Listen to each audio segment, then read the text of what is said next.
Skinny Hardaway 7T, back with another EP. And this morning, I'm bringing y'all, a basketball EP, NBA version EP. You know what I mean? Something that's highly interesting to me. You know, the NBA season is getting into the back end of it. Shout out my guy Tony Bell. Appreciate you sliding through this John Tony Bell. Shout out my guy Yoda Wise Crush. Appreciate you sliding through this John Crush. Shout out my guy The Brothers Keeper. Appreciate you sliding through this John My Brother's Keeper. And I am my brother's keeper. So today, this morning, we here with NBA T this morning. We getting into the second half of the NBA season. This is the part of the NBA season where stuff starts to get good. Teams start to get to playing much harder. Teams get to playing for real. You know what I mean? They're jockeying for positioning in the playoffs at this point in the NBA. So you tend to see the best teams play the best, and you also tend, to see, the worst teams be what they are, which is, a bad team. You got some teams who stuck in the middle where now they've hit this gray area where they either could, become a play, pull themselves together and become a playoff team, or, they could pack it in and they could just, focus on, draft picks or, you know, whatever it is that they may be doing. But now is the time where the teams, where the cream of the crop rises to the top. You know what I mean? It's that time of the NBA season. It's that time. It's that time of the year. Last night we had about uh seven NBA games. Had about seven NBA games. The Grizzlies played the Spurs. The Grizzlies played the Spurs last night. The Grizzlies won 118 to 105. The Timberwolves played the Cavs last night. The Timberwolves won 127 to 122. The Pacers played the Magic last night. The Pacers lost 103 to 119. The Raptors played the Nets. The Raptors beat the hell out the Nets 133 to 97. The Bulls lost to the Heat 99-112. The Bucks beat the Hornets 106 to 130. And the Kings beat the Thunder 131 to 110. But the game that I want to talk about in particular this morning, as you can see, is the Grizzlies, versus the Spurs. And I want to start with this. John Morant last night, he dropped his career high, 52 points. Before that, John Morant's career high was 46 points. He finished the game with 52 points. He finished the game with 52 points, 7 assists, and how many rebounds? 52 points, 7 assists. 52 points. Oh, I'm sorry. 52 points, 2 assists, and 7 rebounds. My bad. So John Morant had 52 points, 7 rebounds, and 2 assists. He also shot 22 from 30 from the field, and he was 4 for 4 from three-pointer. Now, I would say this year, it has been John Morant's best three-point shooting year, of his career. One of the few questions that John Morant had was, his ability to be able to make a consistent jump shot. You know what I mean? Teams used to sag off John Morant and force him to shoot, but this year they have been doing that, and John Morant has been making them pay. So shout out to John Morant. He's a ever improving player. He improved his jump shot greatly, which was the only question that I had with Ja, which was the only question that I really had with Ja Morant. You know what I mean?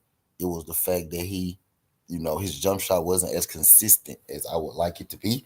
But it seemed like this year he has been answering that question. Ja Morant has led the Memphis Grizzlies up into to a whopping 40-18 record. They're one of only 3 teams who has a 40-win record. You know what I mean? He holds the series lead over the top teams in the West. You know what I mean? He has a winning record against the Warriors, has a winning record against the Suns, has a winning record against the Lakers. You know what I mean? So when it's time for big games, Ja Morant steps up. He answered the bell. He answered the bell to, the big games. And the one team in particular that I want to talk about is Golden State Warriors, because the Golden State Warriors, are the team that, A lot of people feel like maybe winning the ship. It's the Phoenix Suns, Utah Jazz, and Golden State. You know what I mean? But if you really look into it, if you really get deep into it, the Memphis Grizzlies, have a better record than the Utah Jazz. They only don't have a better record than the Suns and Golden State, in which they are tied with Golden State with 40 wins apiece. Well, I want to talk about the Grizzlies and the Golden State Warriors for a second. The Grizzlies are leading. The Grizzlies are leading. You know, the Warriors in head-to-head matchup. Ja Morant is also leading. Stephen Curry in the head-to-head matchup since Ja Morant has been in the league. Now, the regular season record, with Ja Morant versus Stephen Curry is 3-2.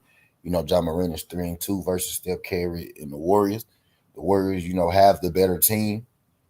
The Warriors have the better team, always had the better team, for Ja Morant to be leading this series against Stephen Curry, is major.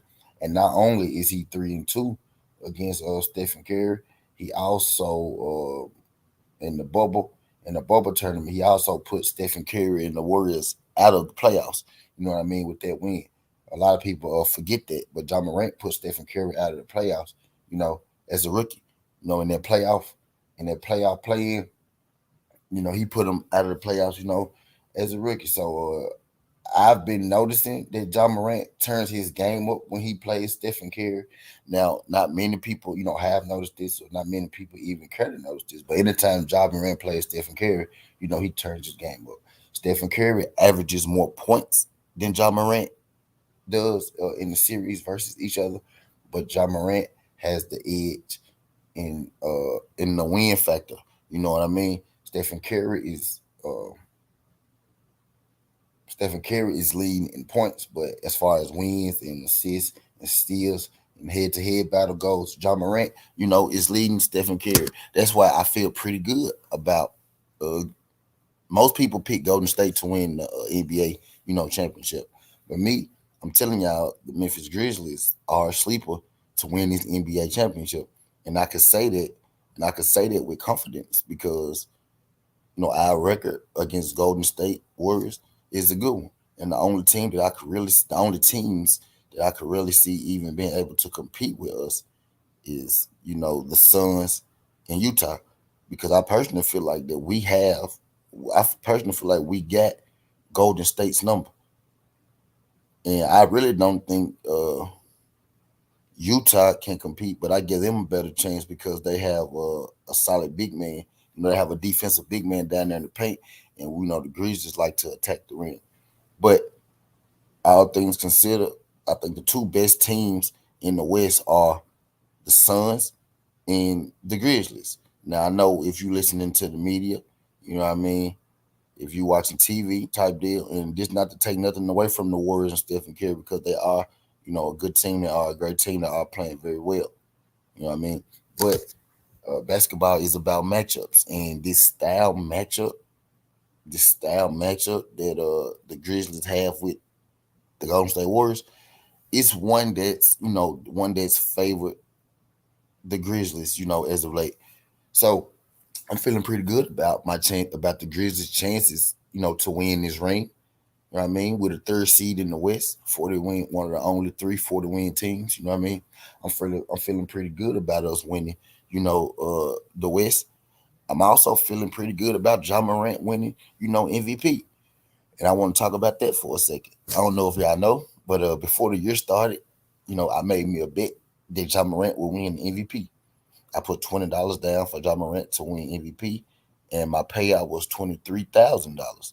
You know what I mean?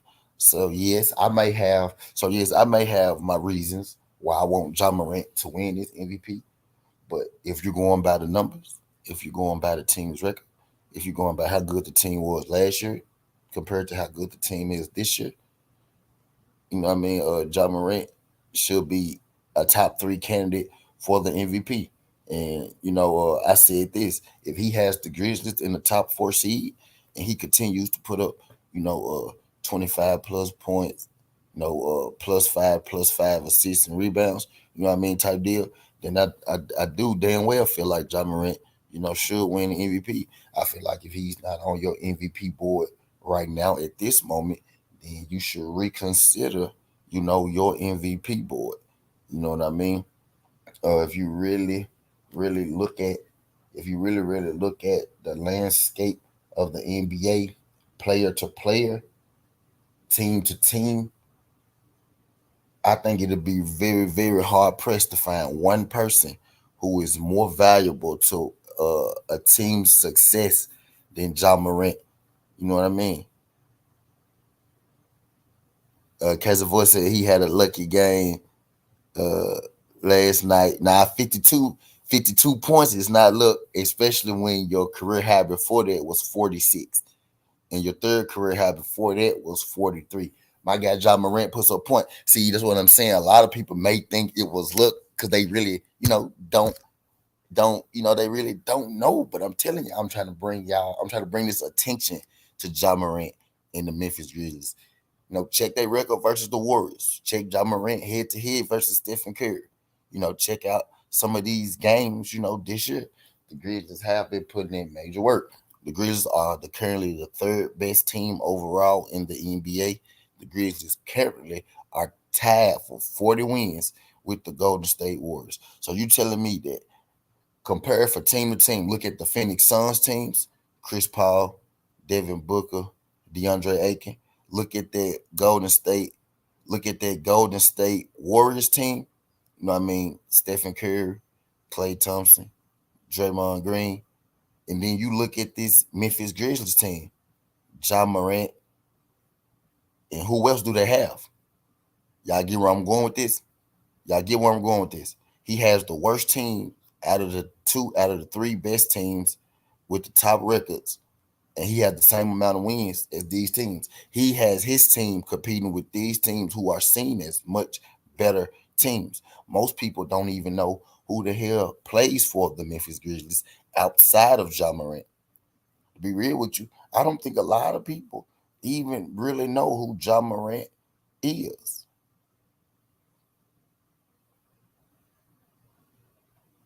I don't think a lot of people even know who John Morant is. I think people are getting familiarized with him this year.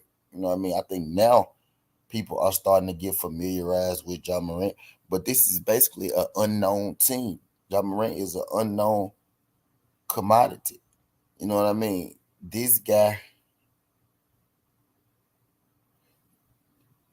this guy is literally putting a team he said never heard of. See what I mean? This guy is literally putting a team on his back. He's took this team from the bottom of the NBA. Literally, the Memphis Grizzlies has not missed a playoff series since Ja Morant has been in the NBA, y'all. And that is amazing.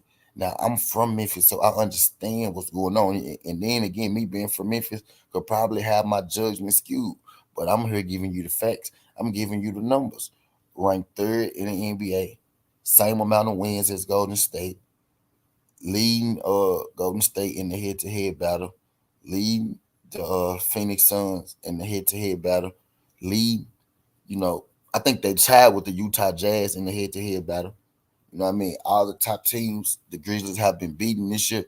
You know what I mean? Ja Morant has looked excellent. You know what I mean? His numbers, and then he's been efficient. Not only is he winning his games, putting his team in great position, he's being efficient. He's being efficient all the while doing it. He's not taking, a bunch of shots. He's not taking his team out of rhythm by dominating the ball. I mean, he's one of the he leads the team in scoring. He leads the team in assists. He leads the team in steals. You know what I mean? He's not one of those guys who just. He's not one of those guys who just goes out there, get out the way. Everybody get out the way. Pass me the ball and just watch me work. Now he gets his team involved. He has this team clicking on all cylinders. And the best part I like about it, even though naturally he's not that guy, who wants to take all the shots type deal. But when it's time for him to do it, he has that in his repertoire. He has that take over. He has that takeover ability in him.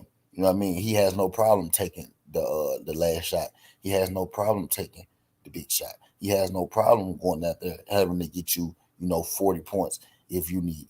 You know what I mean? He also has no problem going out there and getting you, 10 assists because on the daily, that's what he does. John Moran is what you John Moran has all the tools that you want, in the superstar. I think he's an overlooked superstar at this point, but I think this year is going to be his comeback year. He got his first All-Star game this year. You know what I mean? So he making, a little noise, but team success. Strictly team success, personal success. I think John Morant is the MVP this year. What other team, this is he has the Memphis Grizzlies at 40 wins. Yeah, I can't remember the last time the Memphis Grizzlies had 40 wins. I really can't. He has his own pace to win, 50 plus games. We haven't won 50 plus games since we had motherfucking Bunzy Wells, James Posey, Zach Randolph, Mark Gasol, Pal Gasol, all them like people like just to go even deeper like type. And we haven't had, we haven't had 50 wins, 40 wins in a long, long time. You know what I mean? Now I know Memphis ain't the most glamorous, Yep, yep. And the Heat number 4 behind the Grizzlies. The Grizzlies number 3 and the Heat number 4. Both my teams.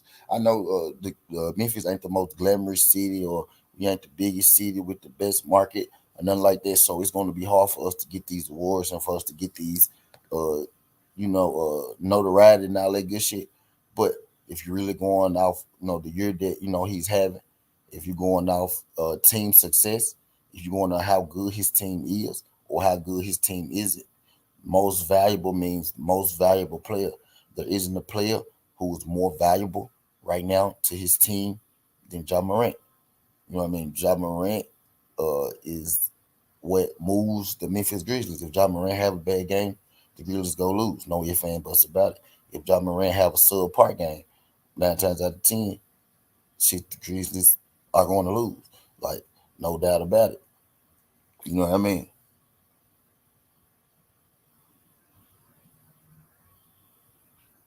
You know what I mean? Grizzlies are, shit currently the third ranked team. Who thought? Now, okay, now let's say this. Um, the Suns made it to the what? The Suns made it to the championship last year, right? So we knew that they were a good team. The Suns are the number 1 seed in the NBA. The Golden State Warriors are a good team. The Golden State Warriors won championships after championships after championships after championships. So we always expect them to compete. We always expect them to be good, right? You got Miami Heat, who also went to a championship in the bubble. You know what I mean? They was competing for championships less than 2 years ago. You know what I mean? Miami Heat is a team that you expect to be at the top. NBA Finals team. You got Utah, number 5. Also a team that you expect to be in Utah at the point in time had the best record, in the NBA. But the only team that's in the top 5 that you really didn't expect to be there is who? If you go name, I just named you the top 5 teams, right? What's the only team that's in that mix that wasn't expected to be in that mix? And that's the Memphis Grizzlies. The Memphis Grizzlies are the only team in that mix that, you didn't expect to be in that mix. I mean, I think John Morant needs his flowers. I think what he's doing needs attention brought to it. You know what I mean? This man dropped 52 points last night. 52 points. And that's just last night. This just last night. 52. Man, I think it's time we start to give John Morant the respect he deserves. You know what I mean? Now, the only people I don't expect to understand this and feel this are Golden State fans because they know I'm pretty sure everybody in Golden State hates John Morant because they see the same shit, you know, because they see the same shit, that we see. But I'm going to read y'all this game recap. I'm gonna read y'all this game recap, and then we gonna get back into it. Shout out my guy K Savoy, heavy in the chat. Appreciate you, K Savoy. Shout out my guy K. Glad to make it. I'm gonna look at these games today too. This morning I'm gonna make my best this morning, y'all. I'm gonna make my best before 8 o'clock. Just to let y'all know that's why I came on early. I'm making my shit before 8. I'm gonna come back again at noon and do another video. It's gonna be about Canelo and him snitching on everybody. But let me reach out this game recap. John Morant threw down a massive dunk over 7-footer Jacob Portillo and scored a career-high 52 points, lifting the Memphis Grizzlies over the San Antonio Spurs, 118 to 105 Monday night.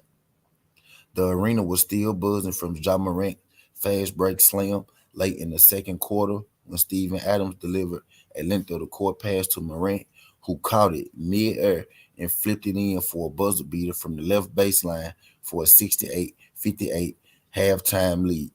Morant also hit a three-pointer from near the logo with the shot clock running down, creating a load of highlights from a memorable night.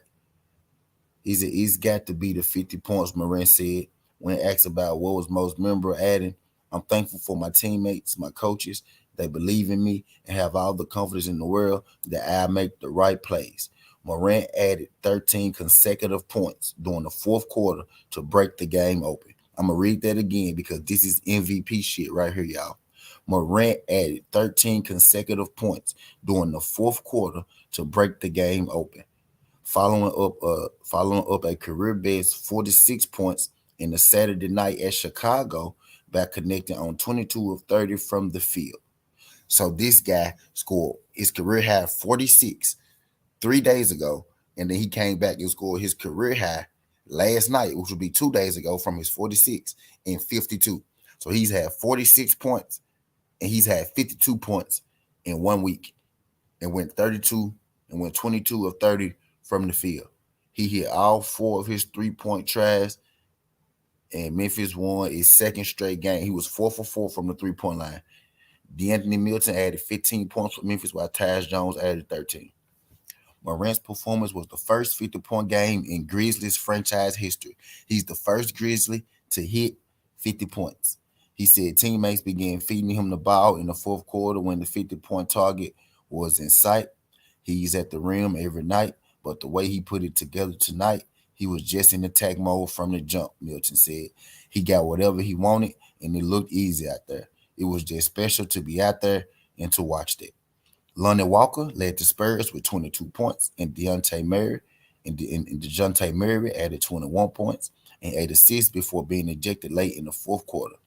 Polite finished with 16 points and 10 rebounds.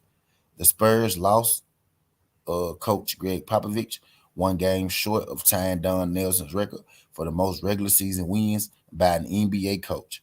He's a beautiful player, said Popovich. What else can you say about him? It's not that he's just athletic, which everybody says he is. He's a freak of nature because he's so fast, but he makes good decisions. He knows what's going on the court. So this Greg Popovich.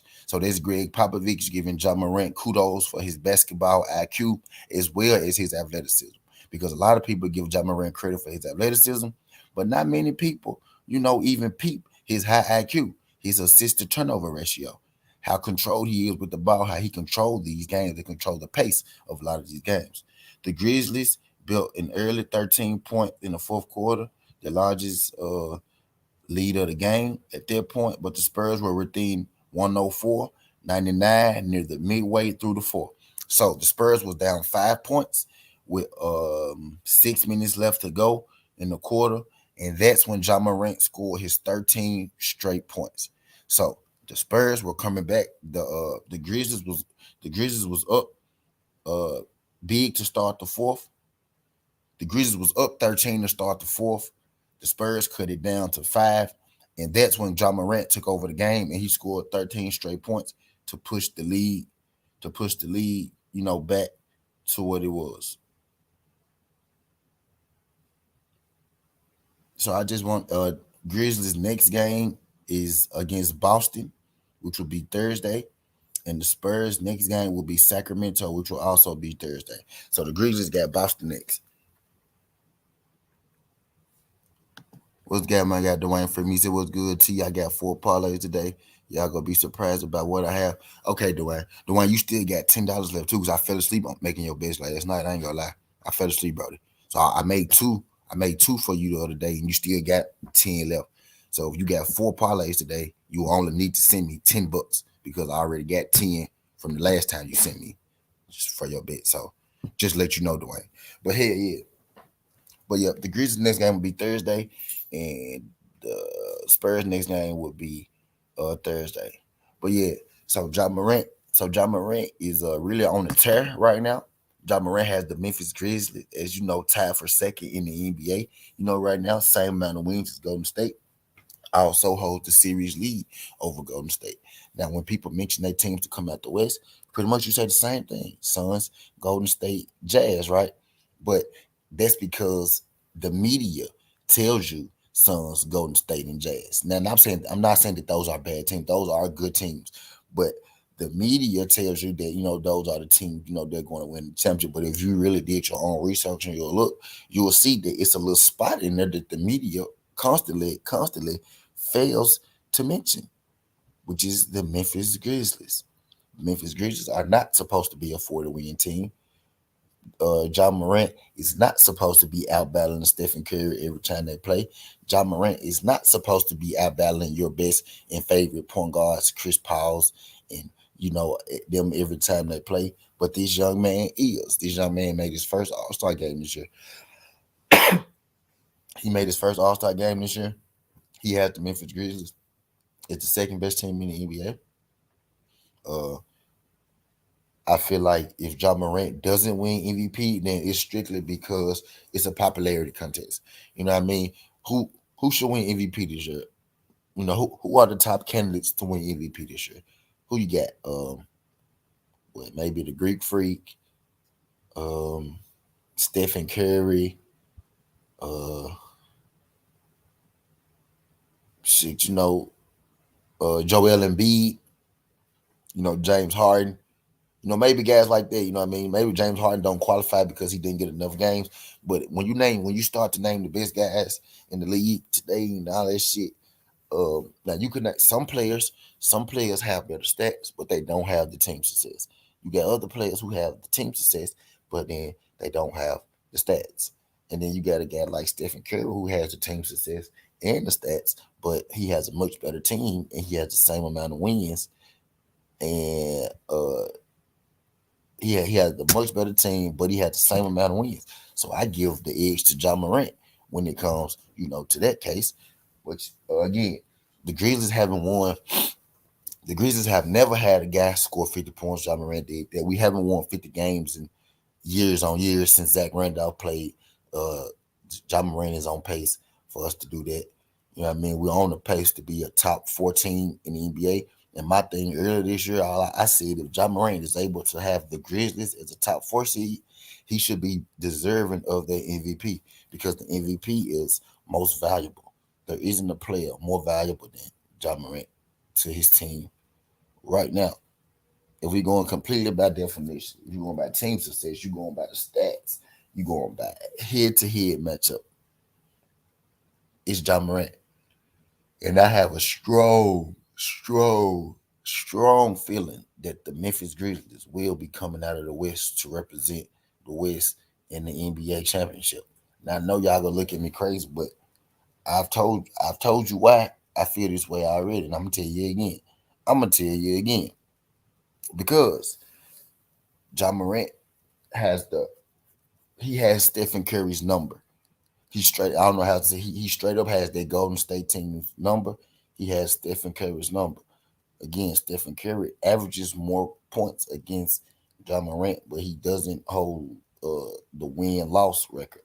You know what I mean? John Morant has more wins than him in situational basketball. In situational basketball, John Morant has stepped up in places where Stephen Curry has shrunk against each other. And I know this because I watch all the games. You mean especially all, the Grizzly games. And you could feel like I know some people might not believe this, but check, go check this shit. Check Memphis Grizzlies versus Golden State record. You know what I mean? A lot of people forget that play in. That play in, y'all remember the Lakers won the play in. Everybody want to discredit that championship. You know what I mean? Everybody wants to discredit that play in championship, but people forget every team went to the bubble that year, right? People also forget that guess what? Golden State got put out of the playoffs that year. That's why people want to discredit it. They don't want you to remember it because uh, LeBron won a ring And also because Golden State didn't even make the playoffs that year. They got put out by who? Y'all remember the play-in basketball when COVID first broke out? When they gave everybody all their rest and then they put the teams in the same place and let everybody play just like AAU basketball. Y'all remember why y'all didn't see Golden State in the playoffs? Because Memphis Grizzlies put Golden State out of the play-in that year. People forget that. You know what I mean? So this is not something new that's going on. This is not, this year. This is not me jumping out. This is not me jumping out. This is not me jumping out or, being a front runner. You know what I mean? Because I got, my history together with this shit. John Morant has been dominating the best team in the West. And I always felt that was a good sign. Even when we weren't good enough, to really beat some other teams and make it deep into the playoffs, we always played good against the Warriors. That's why I always said I want the Grizzlies to be matched up with the Warriors because we play the Warriors good. We always play the Warriors good. We match up well with the Warriors. And that's because, and this is no knock to Stephen Curry, but that's just because Stephen Curry can't do anything with John Morant. And especially with you not having Klay Thompson there, his defensive adamant, he not there. So we've been beating their ass. And then when Klay Thompson did come back, he's not the same defensive player. He can only help you offensively, really. So we still beating their ass. You get what I'm saying? So I'm feeling pretty good about the Memphis Grizzlies coming out the West. I'm feeling pretty good about whoever the Memphis Grizzlies are matched up with in the first round. Now, the one thing I don't want the Memphis Grizzlies to do in the first round to be matched up with is the motherfucking Dallas Mavericks. Because again, styles make these matchups. And it's like the Dallas Mavericks have a style that's tough for the Memphis Grizzlies, to deal with. So in a perfect world, I will have, the Dallas I will have the Dallas Mavericks.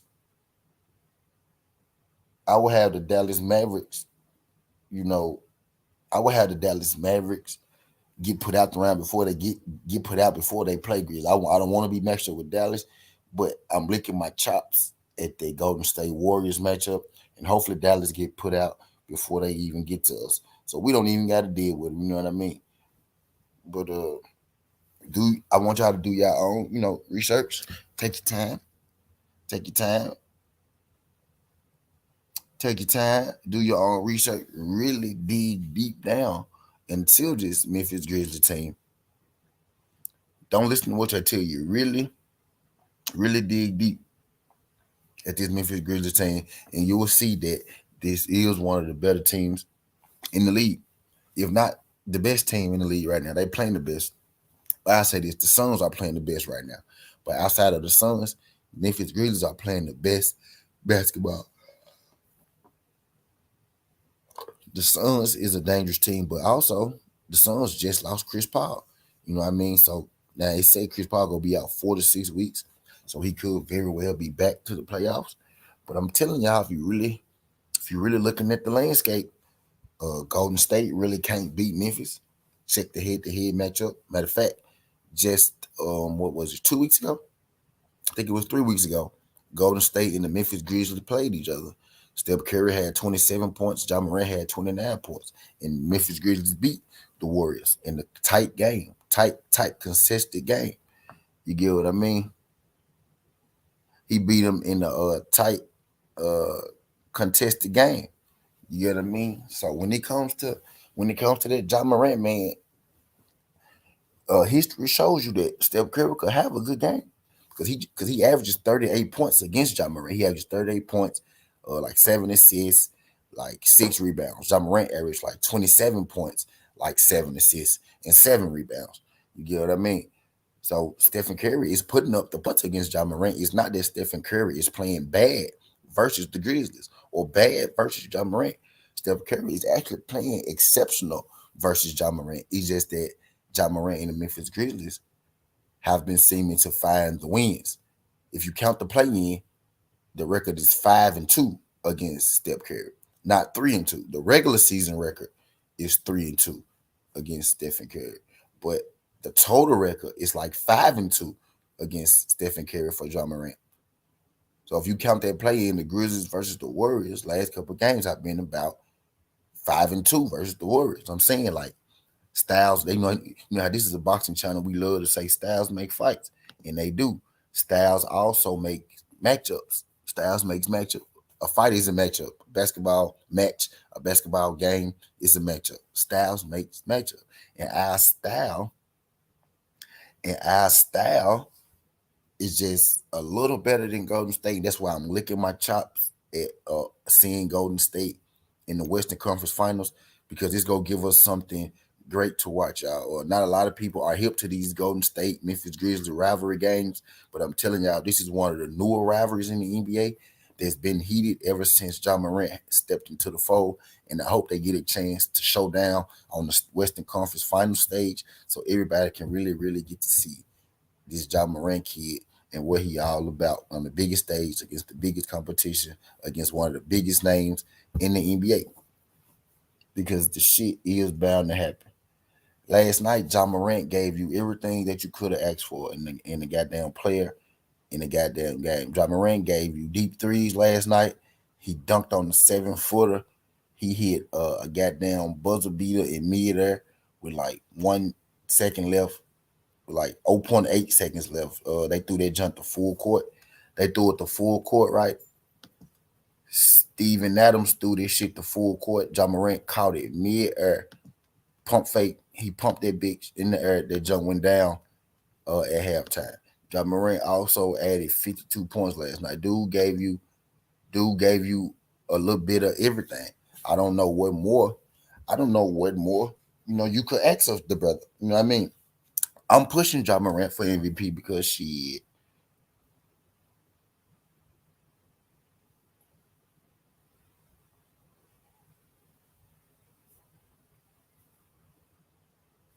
I'm pushing Ja Morant for MVP because he deserved it.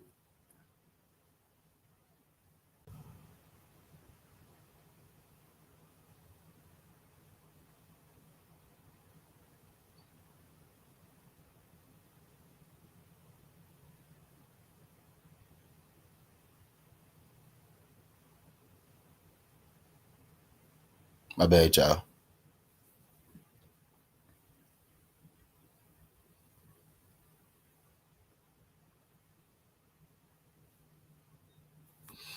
There you go, DP. What's good, DP? Yo, Ja Morant MVP, bro. Yeah. I've seen enough. That dude is MVP. He the real deal. I seen him at Murray State, man. I knew he was gonna be this good. Yeah. Seriously. I knew he was gonna be this good, man. The dude he unbelievable, man, for real. He got a motor. Like, I ain't never seen no shit like this. I don't even know who I could compare him to, for real. He like a hybrid between Iverson and Russell Westbrook. Yep. I was just getting ready to say that. Yep. Like Derrick Rose or something. Like he's something of that ilk. Like he's something like Yeah. that. Yeah. Definitely. Yeah. He ain't got the handle like Iverson. He has the heart like Iverson. But this dude runs around on the court like, man, like, you know what I'm saying? You got to know where he's at all times. Yeah. Facts though, man. It's just like I'm like people go. I think a lot of people being woke up this year, but I'm telling y'all, this has been a long time coming. The Memphis Grizzlies haven't missed the playoffs since he got here, and I know that ain't saying much, but y'all know the history of the Grizzlies. We not one of the best teams in the league. You know what I'm saying? We trying to make a name. Like we was one of the worst teams in the league. You know what I mean? But since he got here, we ain't missed. I've been following the Memphis Grizzlies. I remember when they was the Vancouver Grizzlies. Exactly. I remember them days when they, you know what I'm saying, they had because they drafted when Vancouver, they drafted Steve Francis, but he didn't want to go there.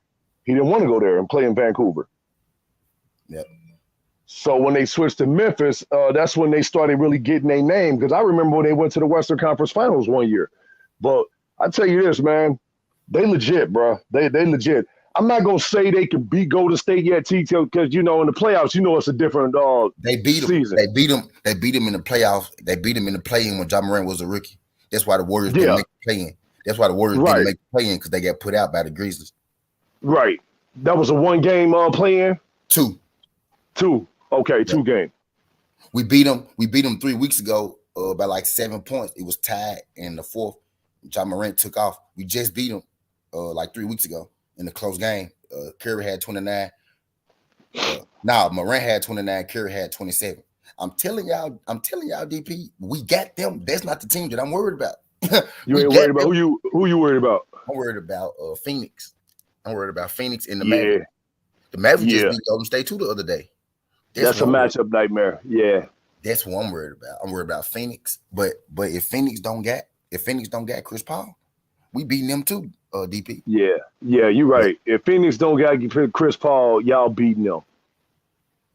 I can say that, yeah, for sure. But Dallas, man, hey, that Luka Doncic is a real deal. Like, dude, he the real deal. Now, I don't know how it's going to work out in the 7-game series because, that's what I'm saying. Like, in the 7-game series, how we going to see all this? How we going to see this play out?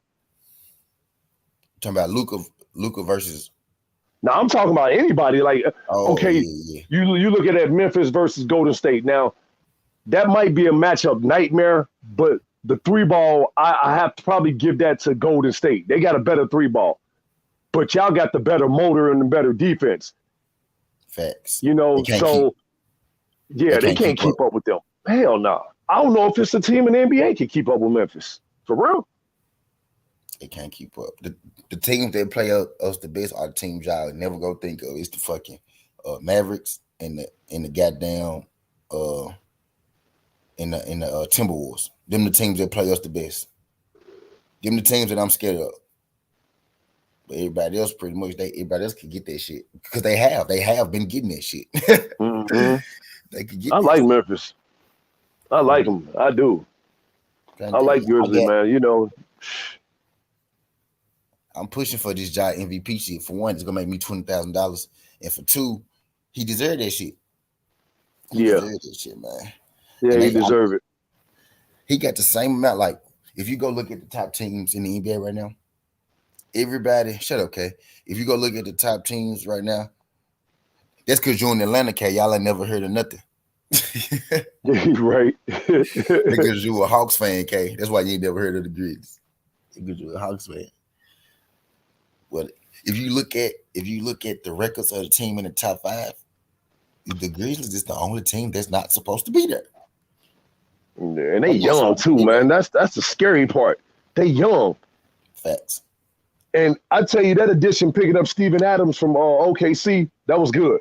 Yeah, that was good. That was part of what we needed. That was a big reason why we doing so good. Facts. Dude is underestimated, man, as a big man. He can pass the rock. He can play defense. And he can score. And he can score. He a 10 and 15 guy. He a 10 and 10 guy. He gonna give you 10 points, 10 rebounds every game at least. And that's what they need. He kind of like a low budget Marc Gasol, for real. Marc Gasol just shot the 3 better. Yeah. Yep.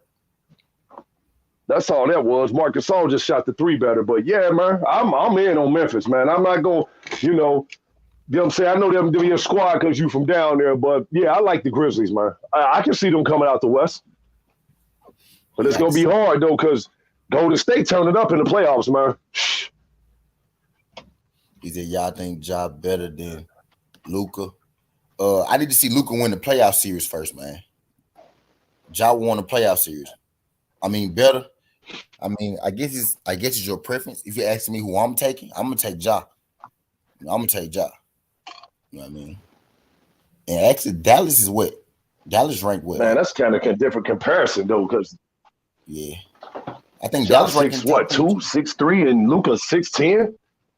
Yeah, like 6'8". Yeah, Dallas ranked in the top 10, yeah. Yep, yeah, Dallas ranked in the top 10. Yeah. I say this, if Ja was 6'8", it won't be no comparison. I say that.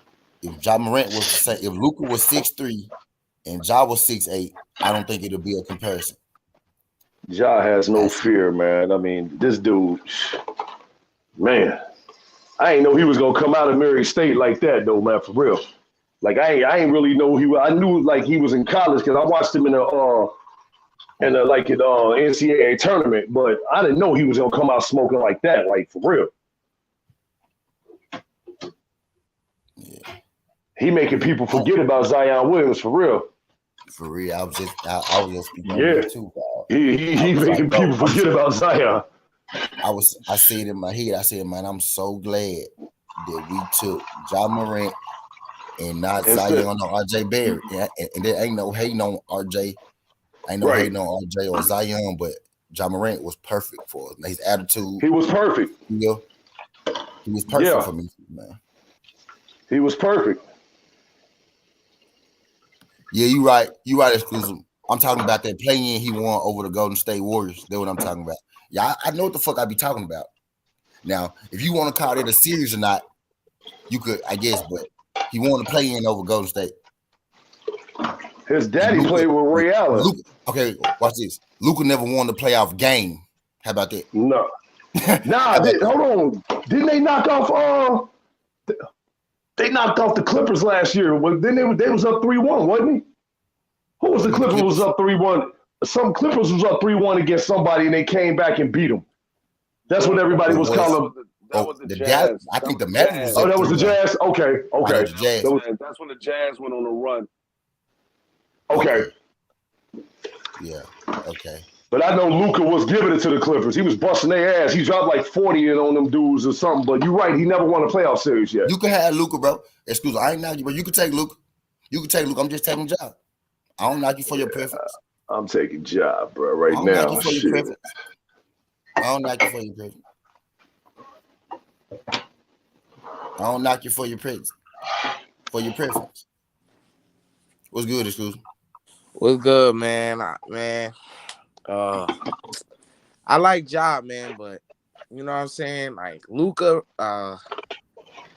that's what can I say? Like I seen that man do a lot early on. Like Ja now coming into his own. Ja hasn't missed the playoffs. He ain't missed the playoffs since he's been in the league.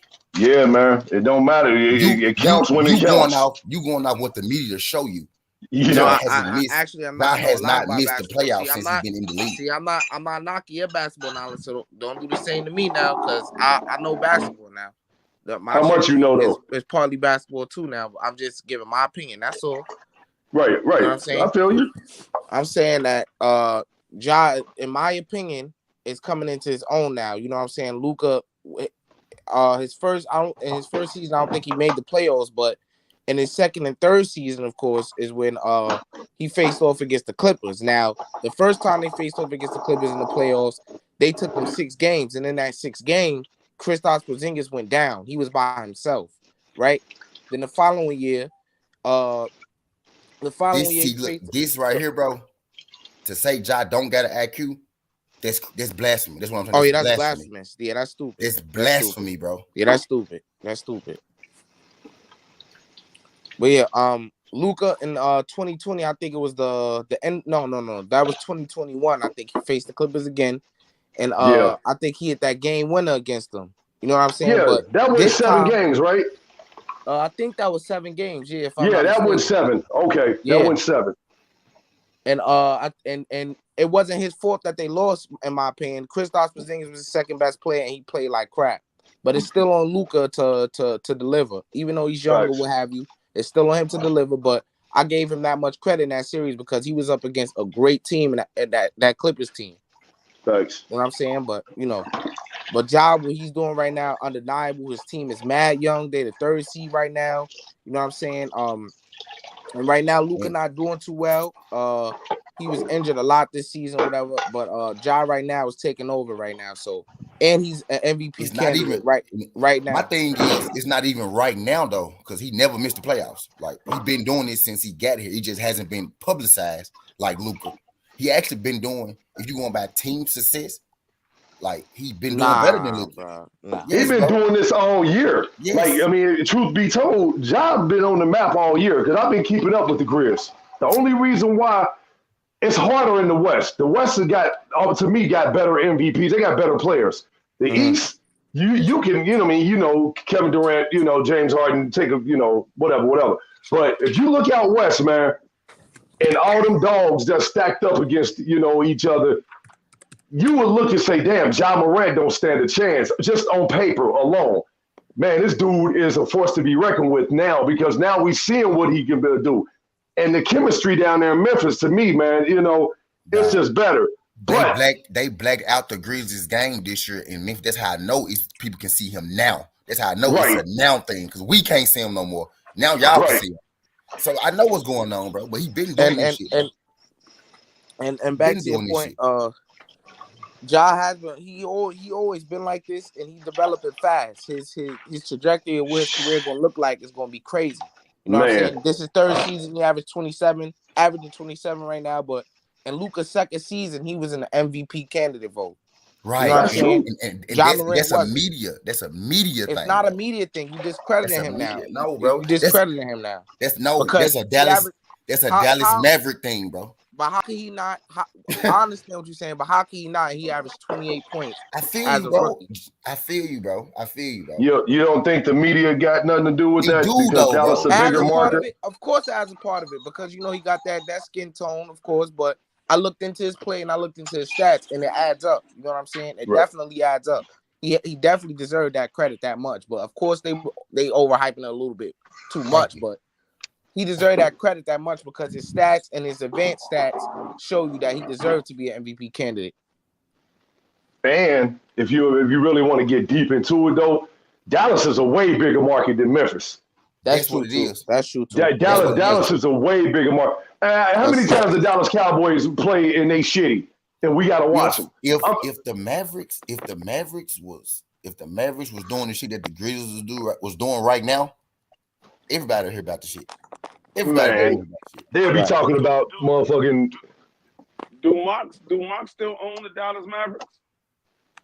Who? Yeah, Mark Cuban. Yeah, Mark Cuban. Mark Cuban. Yeah. That's another reason too. Mark Cuban is another reason why Dallas Mavericks got so much publicity because Mark Cuban was putting Dallas on the map when nobody was thinking about Dallas. It was because of Mark Cuban. Did Luka come in? Luka came in with Ja Morant. Yeah, I think so. In that draft. Yeah, he did. Me and Dwayne was talking about that the other day. Yeah, man. I'm looking at Luka's second season right now, man. That shit was unheard of for a rookie. I ain't even gonna lie. I'm looking at second season stats right now. I wouldn't say it was unheard of. Right. What was his number? What was his numbers? Not unheard of, but it was some good numbers for. He averaged 28.8 on 46% shooting from the field. You go back and look at Allen Iverson rookie year. But he wasn't necessarily the most efficient. He wasn't 6'8" either. No, he wasn't 6'8", and he was rookie of the year. And he was on a worse team.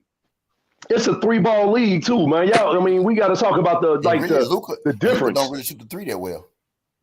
Nah, he don't. But and he's slow as shit. But I don't know how the hell he jack up them shots like that. You can't guard this dude. He remind me of Larry Bird, like a low budget Larry Bird for real, because Larry Bird was slow. Larry Bird without the defense. Luka won rookie without the defense. Yeah, he won rookie of the year. Yeah. I'm pretty sure he did. The thing I don't like Luka. Luka defense is suspect to me. Not suspect. It's trash. Ja Morant gotta have production and proficiency rate. That'll get better though, Dwayne. His defense, I think that'll get better. Who Jaws or Lucas? Lucas, that'll get better. That need a lot more work because that'll be worked on. That's what I'm saying. It's suspect. I hope so.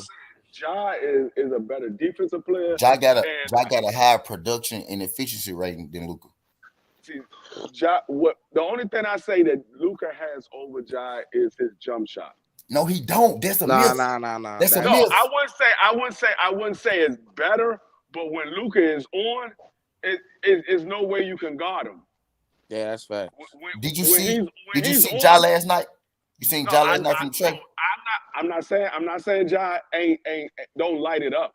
I'm just saying with Luka, because of his height, when he's on, it's hard as shit to guard him. It's hard as shit to guard him. Yeah, absolutely. I think Ja Morant, and plus he got the ball in his hand too, man. Is he the point guard down there? He's the primary point guard. Point guard. They both point guards. Yeah, they both point guard. Yeah. They both point guard. Luka is a point guard. Yeah. Yes, Luka's a point That's guard. Goodness 6'8". gracious. At Yeah. 6'8". And as far as they 3-point shooting, they both around the same percentage for their career, 32%. Yeah, because Luka is. I'm not gonna say he's inconsistent. He shoots a lot more because they don't really have no other scorers on that team like Right. that. Yeah. Memphis Shoots a literally lot has more. Memphis. No, So- they have Porzingis. Memphis literally has no scores on their team. They had Porzingis. Didn't they trade him? Yeah, they traded him. And He Porzingis had Porzingis wasn't the whole time. and Porzingis wasn't that second guy that y'all thinking he was. He was Nah, he averaging wasn't. about- But Porzingis is the reason that they was What competing in the I would playoffs. say, what I would yeah, say, for that is- one Porzingis- year. When what I Porzingis would say wasn't is- there, they was losing. When he got back, that's when they started. Nah, that's Yeah, not that- true. Nah, that's not Yeah. true. I can't They agree was with not that. getting in the playoffs. That first playoff series is what I'm talking about when Kristaps went down. That was their best chance to beat the Yeah. Clippers. Then the following What year, game he go down? huh? What game He he went go down down? to game 6. Yeah, I thought so. That's what I was saying. They wouldn't have That's- been in there if it weren't for Kristaps. And then the following year he depleted very bad. Yeah. But what I would say in Luka's defense is if he had some other scorers around him, he wouldn't have to Facts. shoot as much, and his That's percentage right. of threes would be higher Right? because he wouldn't Yeah. have to take as many shots. That's what That's a I would good say point. in his defense. They Because built their team. They built their team for him to play like that. No, I'm not doubting that at all. I'm just saying he don't have the supporting cast around him to where he doesn't have to take as many shots. Like I said, Right. Dallas Maverick goes how Luka goes. If Luka ain't playing that well, 9 times out of 10, Dallas The is same gonna- thing. The same be- thing. The exact same thing can be said for Ja Morant. Name another score on Ja Morant team. No, but what I'm saying is, you can take Ja off that team, and they still will win more games No, than Dallas would. Dwayne. They Dwayne. have though. This Dwayne. season he was out for like 2 They weeks and they will was win. winning. I'm No. saying, listen what I'm saying. No. Because of Luka is That's their facts. star.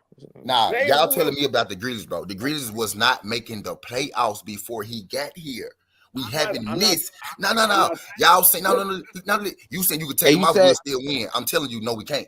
Because I No, see what it. I'm Nah. saying is, I lived Nah, it. that's I not lived it. true, bro. I lived it. I'm saying, if you take Luka off his team, you take Ja off his team, I would still favor Grizzlies winning over Dallas. Facts. Name me 2 players on Memphis team other than Ja Morant.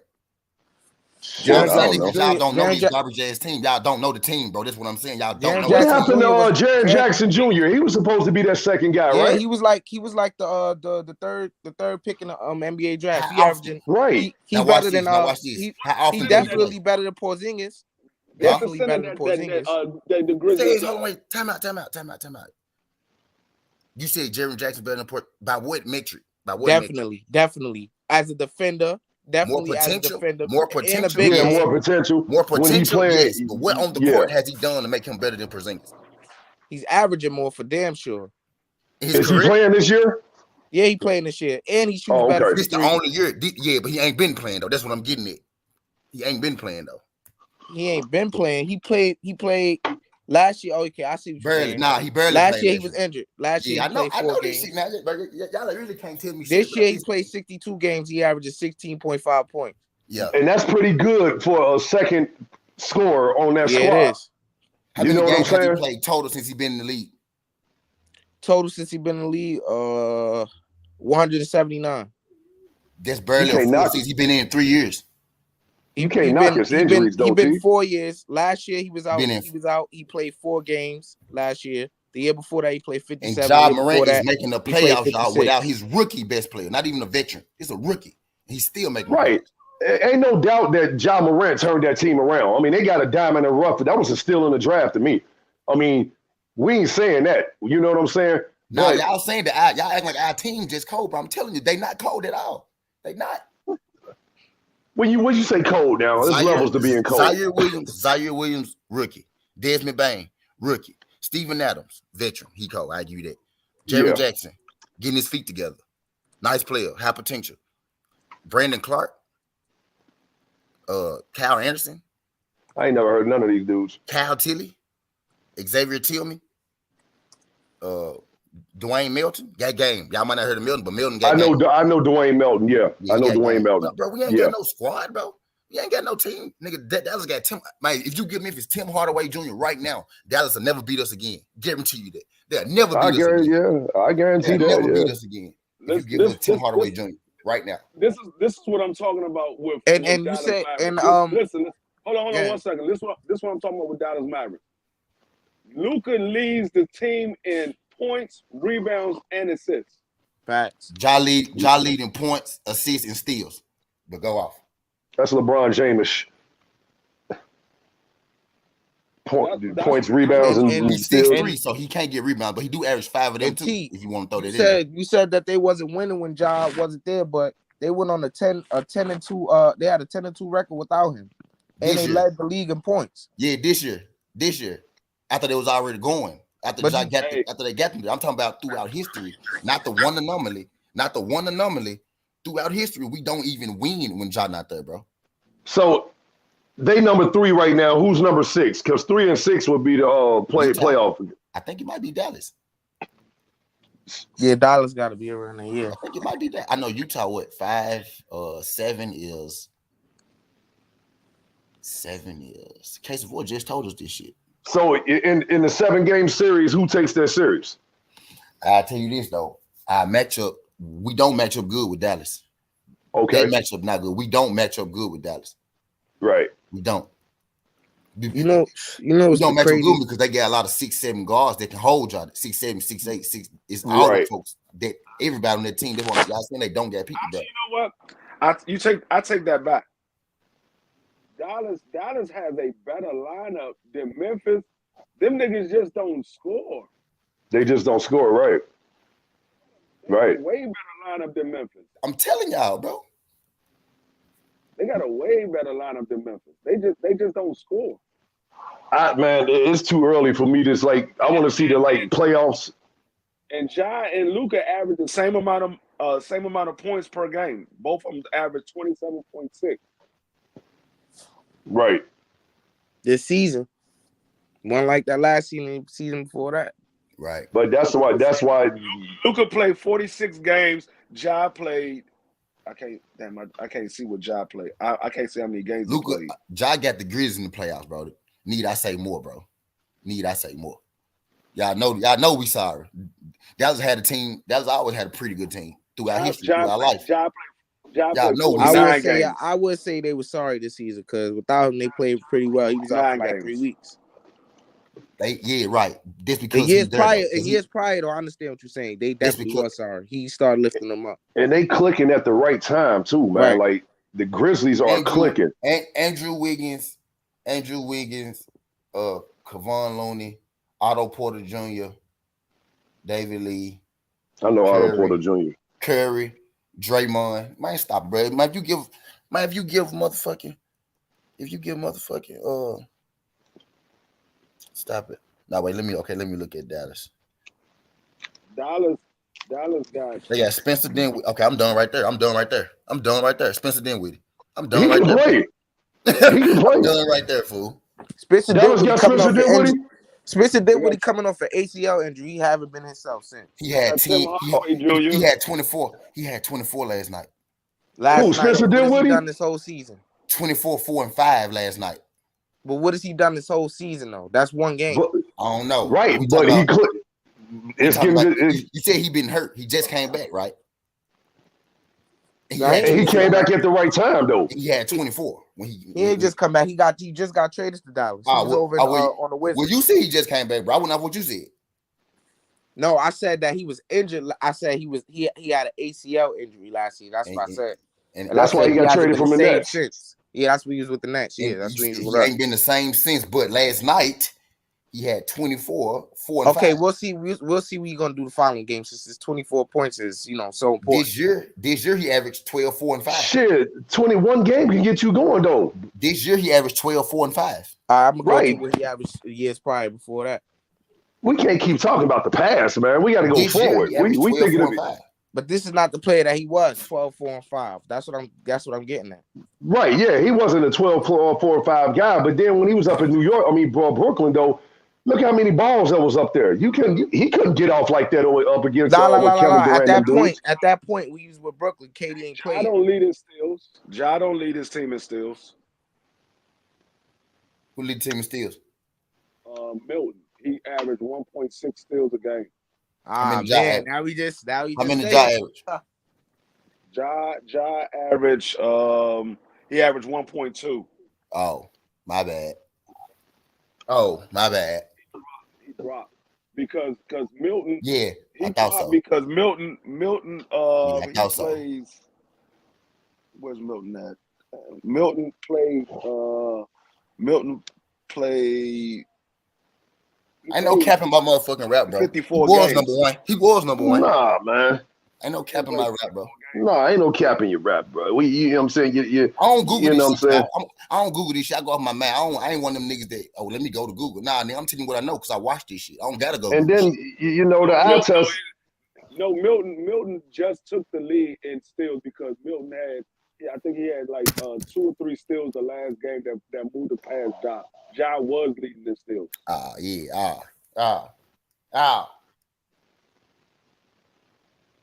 Okay. But yeah. And Ja leading the league in paint and points in the paint, or was at one point. He's still in the top I 10 think for that. Is. And there's no other guards in that category. That's fucking crazy. Yeah, because he's a point guard slasher. He's going to take it down home. He's the next closest thing to Allen Iverson. I made a video on that. He like Derrick Rose. He like healthy Derrick Rose. Derrick Rose, Allen Iverson. He's that type of player. Yeah. That's probably Memphis bias too. But Derrick Rose was this close thing I seen since Derrick Rose. I thought Dennis Smith was gonna be the next Derrick Rose, but talk about it. That man let me down, bro. Yeah, that shit crazy, bro.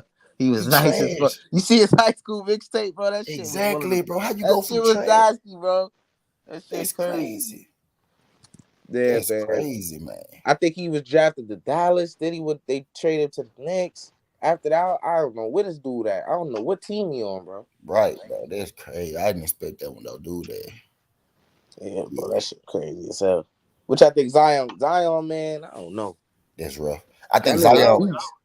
I already told y'all that man eating his way out of the NBA. Yeah. they calling him. They making memes of him, calling him Greg Oden shit. Nah, I ain't gonna give up on the young buck yet, man. I think he can be worked with. You know, I just think he need a nutritionist. I'm giving up on him. That man already. Man, that man been in the league for what, 3-4 years now? 3 years? Nah, that's too early, man. He hasn't played a full season yet. I know. I mean, I get it. I know that's true. You're right, but I don't know, man. I just see upside. You can't give up on a talent like that, Dwayne. You ain't had this dude walking around working at McDonald's, man. You know. Is he injured or he just not playing? That we gotta see. I don't know. This is his third foot surgery he having. He was supposed to come back twice. One time they said, "Oh, he coming back." Then he had to get a foot surgery. Then they say he come back again. Then he had to get another foot surgery. You talking about Derrick Rose? No. Zion. Ah, shit. Yeah, he on his third foot surgery now. This is his third year in the league, and he hasn't played a full season yet. This man is more injured than AD. AD, yeah. Man, AD soft as baby. It might be the New Orleans curse. He was playing when he first came in the league. It was after like his third and fourth year he started getting injured. He was playing, but now he's starting to get injured. This man comes in getting injured. So after this foot surgery, and he rehab, he's not gonna last. Yeah, that shit. So you already giving up? You already giving up on him? I guarantee you, he's not gonna make it. He's not gonna make it. Watch what I tell you. Y'all gonna be sitting there talking about he should have been.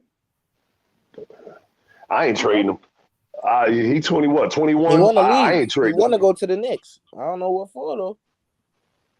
Yeah, he wanted to go, but now if he don't pan out, then trade him. But you wasted the draft picks to get this dude. You traded AD to get him, man. Like you can't just give up on that talent like that. You let him rehab. They ain't gonna do shit this year. Let him rehab for the rest of the year. Listen, trust and believe. The team is about winning games and making money. they know what his medical report is. So if they trying to trade him and they gave up all that to get him, they know what they know They what trying the to trade problem him? is.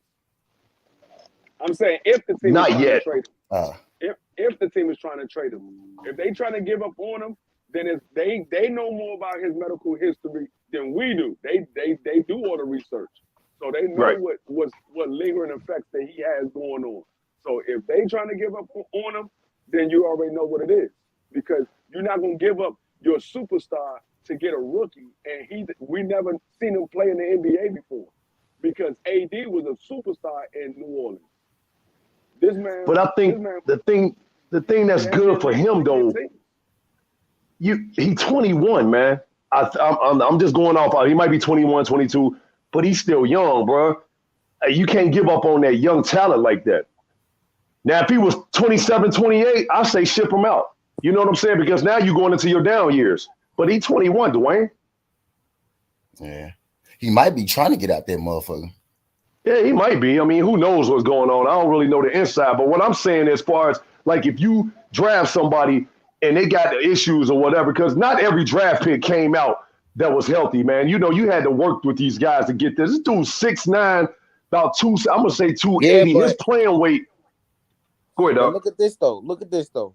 Curry, right? When he first came, he had the ankle injuries and what have you, right? Right. And then he got Right. time to develop his stuff, but you got to look at the way Steph Curry approaching the game though. It's not as physical as Zion Williamson. Zion Right. Williamson, he want to bang with you in the paint. He coming off his feet a lot. He trying to use a lot of the athleticism, and in the long run, you know what I'm saying, that's not going to be a benefit to his body. So Right. I could definitely see him going down again. You know what I'm saying? I don't see it going either other way. Unless he loses that weight. I was just finna say, if he could drop some pounds, he'll be all right. He just too Man, big. if he can drop some pounds, I think, look, he will drop. First of all, you make too much money in the league for him not to drop the pounds. And them coaching staffs know where his playing weight. Y'all remember Charles Barkley after he left Philly and went to Phoenix? How slim he got? Charles Barkley was a fat ass dude, but he could get off the ground. When he left Philly and went to Phoenix, man, this dude got slim, trim, and nobody in the league could handle them all the way up until they ran into the Bulls. He was an MVP that year, and he had issues. Trust me. Yep. He had issues. Charles like the Krispy Barkley, Kreme, bro. I think Zion got Charles Barkley by like 40 pounds. That's my point. And he's 6'8", 6'9". So if he dropped that weight, which I think he will, and get to say like 250, and he's solid. No, he not. He like 6'7". Stop giving that man like the something benefit like of the that, doubt. like 6'7". DP, you keep giving that man the benefit of the doubt. The only reason why I'm giving him the benefit of the doubt, Dwayne, is because he's still young, man. You can't give up on a special talent like that. Right, let me ask you this. Other than, like, what is he good at? What is Zion good at? What is he good at? Yeah, Right. you ain't when he was out there on the court. He a good rebounder. I know what he good at. I know what he good at, but I'm asking you, in your opinion, what is he good at? I think, man, what he's good at. When I seen him play when he was healthy, he could. I think his jump shot is okay. He can work on that. You can't guard him in the paint. You can't guard him. I remember they played against the Lakers, man, and he gave that Lakers squad fits because he wound up dropping like 30-something, and he can play defense.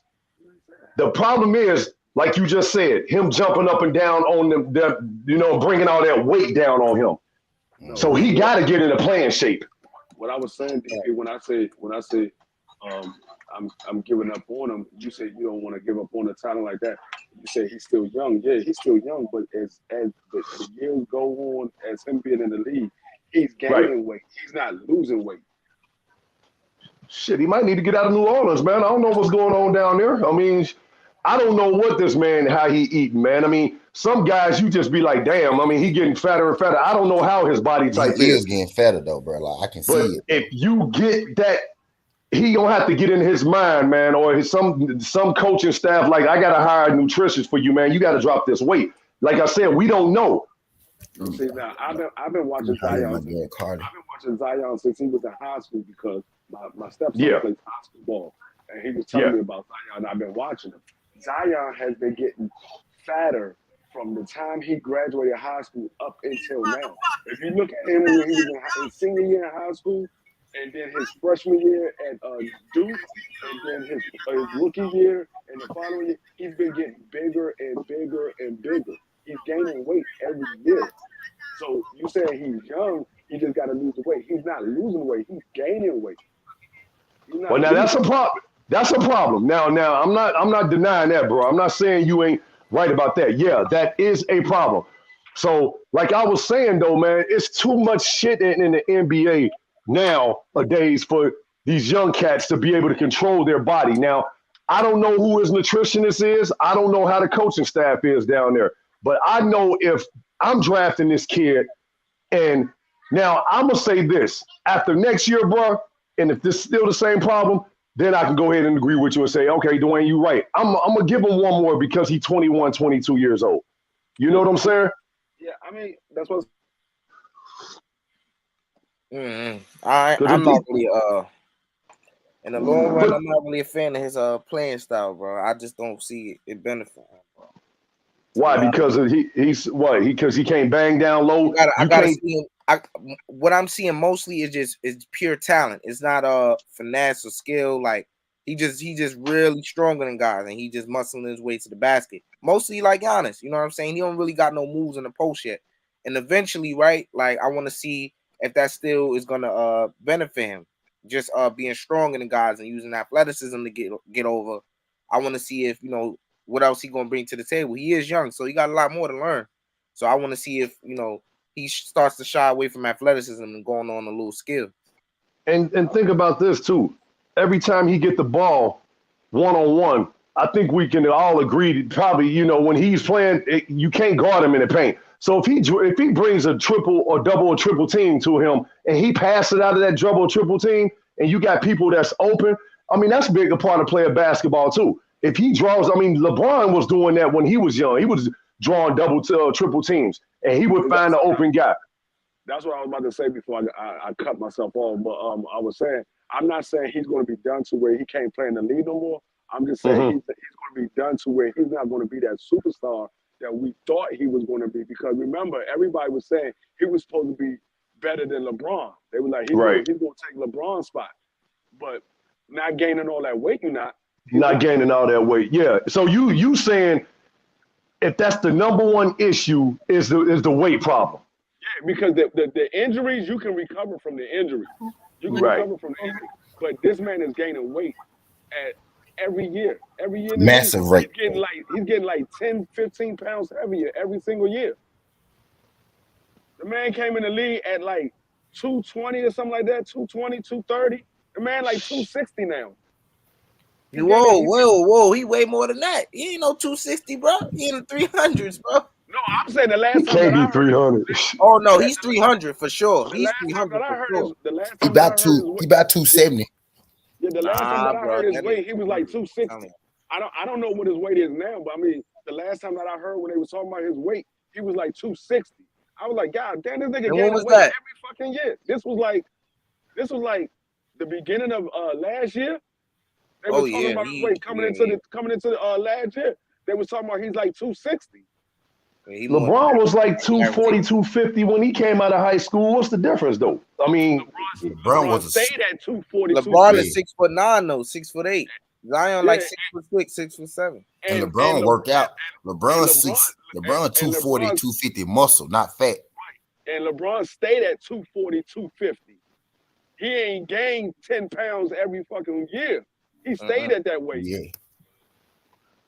LeBron knew he had to watch and, his weight. And Zion being the next LeBron, that's some black. Even when he was healthy and at his highest and playing his best, I never seen no LeBron comparison. Maybe the Duncan, maybe people was losing their minds over, but in terms of their approach to the game, he's not a playmaker like that. You know let's do this. Let him rehab. Let him see how his summer go. Maybe he'll get in shape. Now, if he show up on the first game and the motherfucker looking like Barkley in Philly, yeah, I agree. I'm going to go ahead and say I'm out. But if he come back in like 240-ish, because I think that's his playing weight, man. If he can maintain that 240-ish and he's solid, I think he still got a shot, bro, because he's 21, 22. If he can lose the weight. That's if he can lose the weight. If he can lose Y'all, the weight, he can lose the y'all weight. remember? Y'all might remember have a Eddie? Y'all remember Eddie Curry? Yep.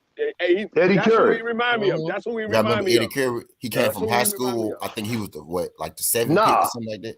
I'm gonna take it back. Dwayne, you might remember this dude. You remember Oliver Miller that came out of Arkansas? He remember. I He re- remind me of I know Oliver him, Miller DP. too. You remember Oliver Miller, T? I know him, DP. Motherfucker, yeah, big as yeah. He remind me Yeah, of him too. He remind me of Eddie Curry and Oliver Miller. The Eddie niggas just Eddie, they ate their way out of the Eddie NBA. Curry was a beast in high school, bro. Wasn't no nigga in Eddie high Curry school was a beast in fucking high with school. dude. Wasn't Eddie Curry nobody was fucking with nobody in dude. high school fucking with him. Not even Tyson Chandler. Dude, Nobody. facts. Dude got to the NBA and just started eating steak on steak on steak, bro. And he just Yeah, wasn't the he ate his same. way out of the NBA. He But remind me of Eddie Curry. That's exactly who he remind me of. And see, another reason why I say he would never be like LeBron, because everybody kept saying, "Oh, he's gonna be like LeBron. He's gonna be better than LeBron." No, that I ain't man gonna do lie. not. He do not have. He I had cannot. new food. He cannot. He cannot. He can't make it. He can't create his own shot like LeBron. Yeah. Nope. He can't create his own shot. He a See, so space. that's why He I moves say space though. Dwayne, if he He get it moves space in the right, paint he though. moves space. So if y'all double or triple team him and he got the knowledge to kick it out, because I think that's an underrated skill too, to be able to notice the double or triple team and be able to kick that shit out. Why you think the triangle offense worked so good in LA? Them guys down there was double, triple teaming Shaq. Shaq was smart enough to say, okay, y'all gonna do this to me. I'm gonna kick it out, and then the minute they shift and you got a guy one-on-one down in the paint with them, they gonna kick it back down to Shaq in this dunk He go city dunk down that there.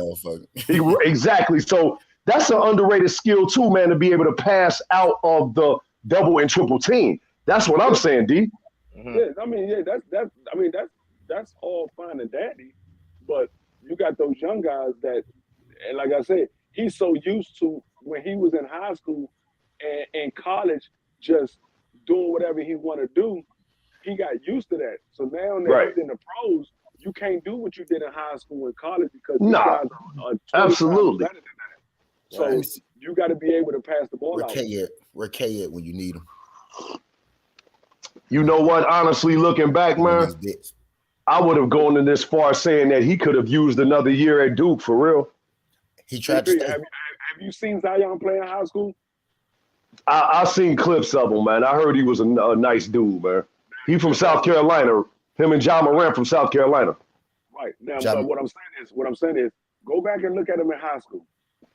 Look at his body frame in high school. You could already tell he was going to be a thick guy. He was going to be thick. Right. And now that he's in the NBA, he's just getting bigger and bigger. So right. He now he can feed himself. Frame that he's just going to put on weight. That's why I said some people just have that. They have that metabolism where they just cannot keep the weight off of them. It just will always be there. And if they don't keep it under control, it just won't get worse. And see, he doesn't look like he's the type that can keep it off. He just keeps gaining little by little. By the time he gets 28, 29 years old, this man gonna be way too big to play in the NBA. He's gonna be man, big and slow. The way he better go see a doctor, man. Like, I mean, if you so is that a problem?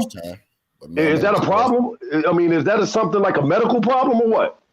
It's not a medical problem. It's more so of a lazy problem. Because if you know that you gaining weight and you're not doing nothing about it, you're just lazy. Drop. Right. Because, I mean, you especially a guy that plays professional sports for a living. You have the gym and you have the nutritionist, you have the physical physical trainer right there, and you're not using them to your ability. That's just laziness. Well, like I said, man, let's let him rehab. Let's get the leg together or the ankle, whatever.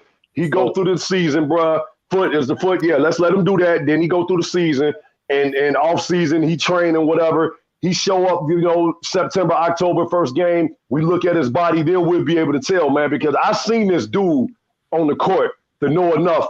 If he continues that path like that, man, yeah, he's gonna be a problem, man. Seriously.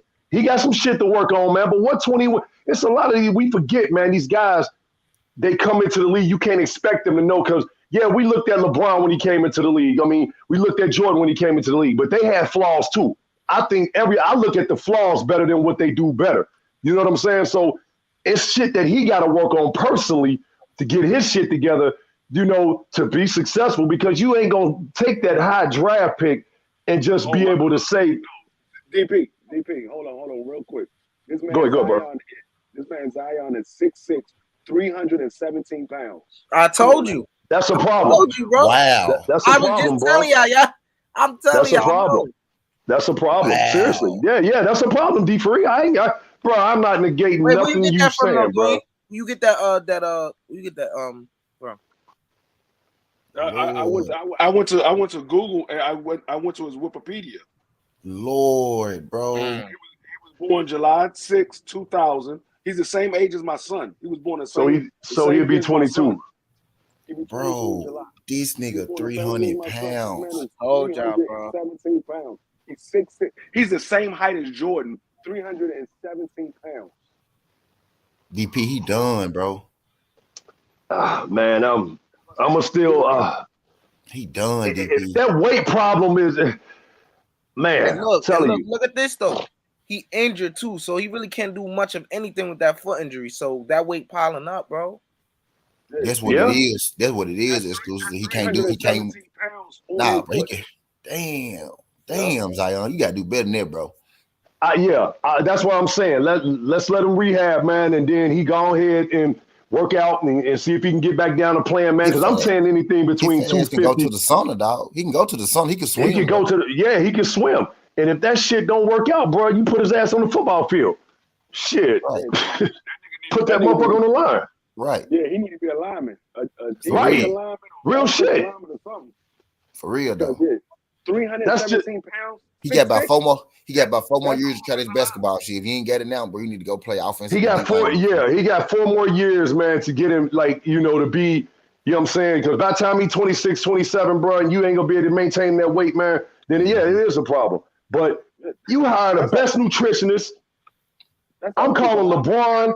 I'm asking him, like, dude, what did you do? Because you know, LeBron is the blueprint. You know what I'm saying? And if this dude gonna be, I ain't saying you can compare him to put him to the next LeBron, but you got to watch other guys and how they work out on their offseason, what they doing, man. What is it, you know, because we forget these guys 21, 22, and they got all this money. You know, so he need to put better people around him. That's an offensive lineman. That's the Dallas. That's an offensive lineman, bro. He's bigger than most offensive linemen. Bro, he will be probably the biggest, fastest, strongest offensive lineman in the league. Yeah. Most offensive linemen are like 285, 270. They're not 300 pounds. Greg Hardy and shit. That motherfucker Greg Hardy. Let me ask y'all this though. Greg Hardy. Let me ask y'all this though, because I'm from Brooklyn, bro, and I ain't like that shit that James Harden did. What y'all think of him and Embiid together though? Hold on, man. Stop right there. Hold on. Let me. You from Brooklyn, bro? How y'all? What's going on up there with Chris Colbert up there right now, man? You know, I don't mean to change subjects. Listen, I already knew that this guy wasn't that good. You know what I'm saying?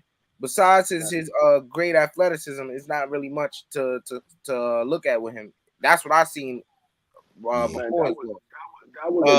At times he would switch when what he does is he switches to show that he has the ability to switch instead of switching to make an adjustment. And that's what showed me that he had low IQ to begin with, right? And then he was talking mess to Shakur and stuff. I never thought he could be Shakur because first off, he has bad feet. He doesn't. He doesn't have bad feet, but he doesn't use his feet. He's always wanna sit on his feet where he could box on the outside and use his hand speed, right? And he always standing upright, like standing like not in a traditional boxing stance, right? You know what I'm saying? So for a guy like Shakur, you standing upright like that, you know what I'm saying? He gonna tear you apart. You know, you're supposed to have to face or beat a guy like Shakur. You have to have simple fundamentals. You have to have. You have to have a disciplined game plan, which he did not have. He never had a disciplined game plan in the pros. Y'all got him and T.O. and shit. We was talking about IQ earlier with John Morant and shit, bro. Chris Colbert IQ is on 4, bro. Yeah, he has a low IQ, bro. Shit on 4, bro. This man, I look, he really exposed him when he was. After that fight, I said that's -1. He was trying to That man- box, look, bro. He tried to box this man, and the man was beating him to the counterpunch, right? And then he said, "Fuck, I'm just finna bite down, bro." This man literally threw a punch. He missed, like he threw a body punch, missed that motherfucker horribly, and still jumped in and threw a right hand. That's low IQ, bro. Yep. That man, all Once that you man felt that did early, you was- supposed to step back, not step forward. That's the Well, best hold way I on. can say it. this is how you know his IQ is low. This is how you know his IQ is low. The man is quicker than the guy. Facts. He got better upper body movement. He doesn't have the best footwork, but he has better footwork than the guy he was facing. Facts. And you sat in the corner the whole fucking fight. Facts, bro. Yeah, beat up. You're supposed to have that fight in the middle of the ring where you can Right. use your ability, your God-given ability to maneuver around his punches. Facts. You're supposed to use your speed and your Listen, agility to maneuver around he his didn't- punches. You sat in the corner. He didn't even try to feint the guy out of his move like that. The guy was beating him to the punch, right? But he was constantly punch. He wasn't feinting. He would constantly punch him. Like, bro, why did you not feint at the body, hitting the head, or feint at the head, hitting the body? He was trying to beat him to the punch, getting beat to the punch. Like, okay, after you saw that shit wasn't working, you was supposed to start throwing some feints in that motherfucker, bro. That man, his IQ is little. His IQ. I'm not gonna say he can't box, man. But what I see, man, He can is fight. too He many. can't box. Yeah, he can fight. He can't box, but he got too many distractions, man. And when you try to bring all that shit into the ring, man, and you overhyping yourself, it's time to go back to the drawing board because there's clearly something wrong with this dude. Yeah. So what I'm gonna say And is he can box. His IQ is garbage. Right. His IQ is garbage. He can box, but his IQ is garbage. Right. So if you don't have a good IQ, your boxing ability ain't gonna matter because your IQ tells you when you need to adjust. Yeah. And also, what's so embarrassing, you know what I'm saying? Like, is that this guy was another 126-pound replacement. He took the fight on 2-week notice, and he never been in more than an 8-round fight. This man was not ranked. At all. That's why I keep trying to tell everybody. This man was not ranked, and he beat you like you wasn't ranked. He beat the shit out of him. Right. Yep. It was humbling. It was deserved. It was deserved. Let's keep it above. He needed that. You know what I'm saying? Because if he I hate to say that about another black brother, but he needed that. He needed that, man. He needed that. You know what I'm saying? And if he gonna wake the hell up now, because you can't put yourself in the names of, and that's what I see nowadays in a lot of boxing. These dudes attach their names to other boxers. You know, that's how they get their hype. That, you know, clout chasing thing. We in the clout chasing era now. You know, I want to down this boxer to level my skills and shit. But then when you get on the big stage, you ain't showing shit. This dude, like Dwayne said, got off the couch 2 weeks. He did no homework on this guy. I don't need to study him, and he got his ass pummeled. Right.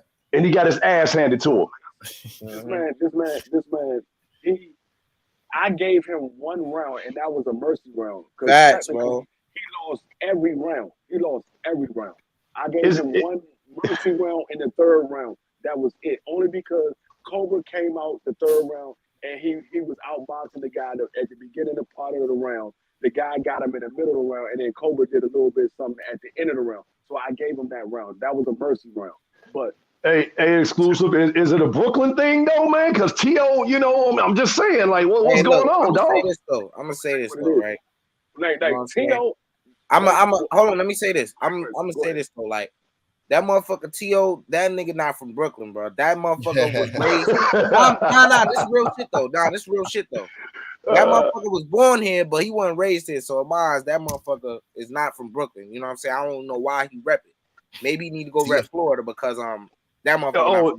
He from Florida? Is that what they said? He looked like a Florida nigga. Yeah, he was raised in Florida, but he looked like a Florida nigga, no cap though. But with Colbert, he was born and raised, bro. I don't know what to say on that shit. I'm gonna tell you like this. With T.O., I can understand it with T.O. because T.O. got big headed because he won all those belts from Loma. Colbert didn't win shit. Right. He didn't win shit. Nice. That was supposed to be his first world title fight, but it was, bro. It was. That was his first real shot, bro. He laid an egg before he even got there. I can understand it from T.O. because you won all those belts. Yeah, you young guy, he was 24. He gonna get big headed. You're gonna get big headed. You go, oh shit, I'm the undisputed champion. I'm the unified champion. We know he's not undisputed, but quote unquote. Right. He was going with that. So you can understand him being 24 years old, coming from nothing, and now he got all these belts. You can understand him getting big headed, and he just got humbled by Cambosa. But Colbert didn't have shit. You had a motherfucking regular belt. You was an intern to the WBA belt. So you ain't do shit, and you got big headed. Right.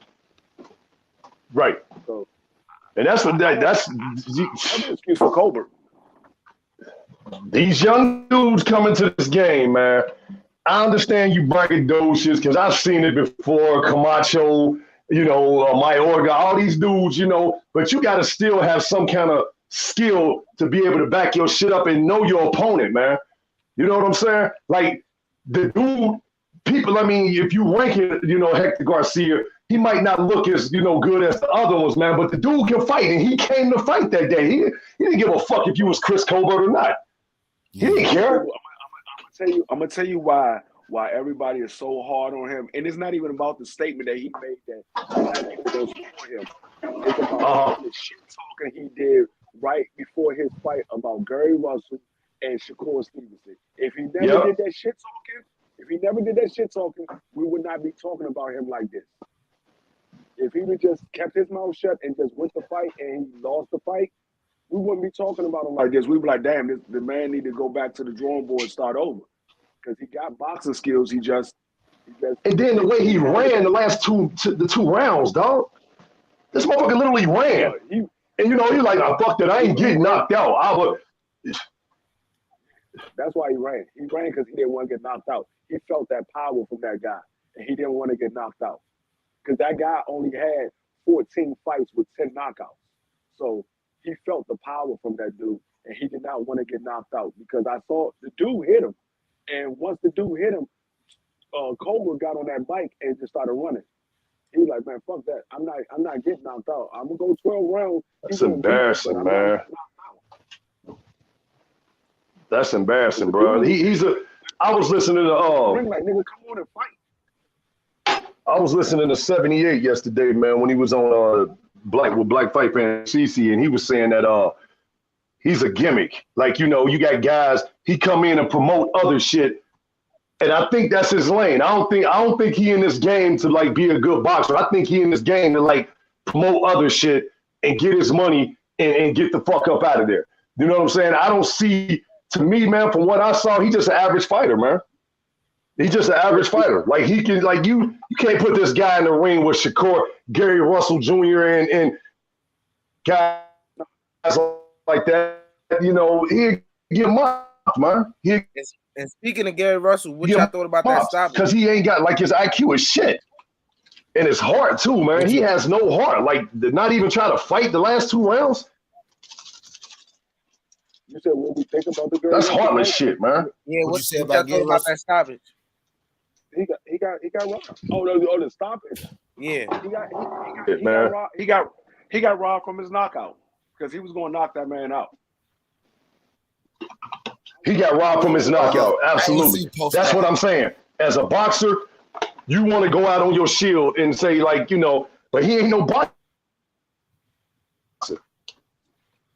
No. I'm talking about the stoppage for Postal. What y'all thought about that stoppage? I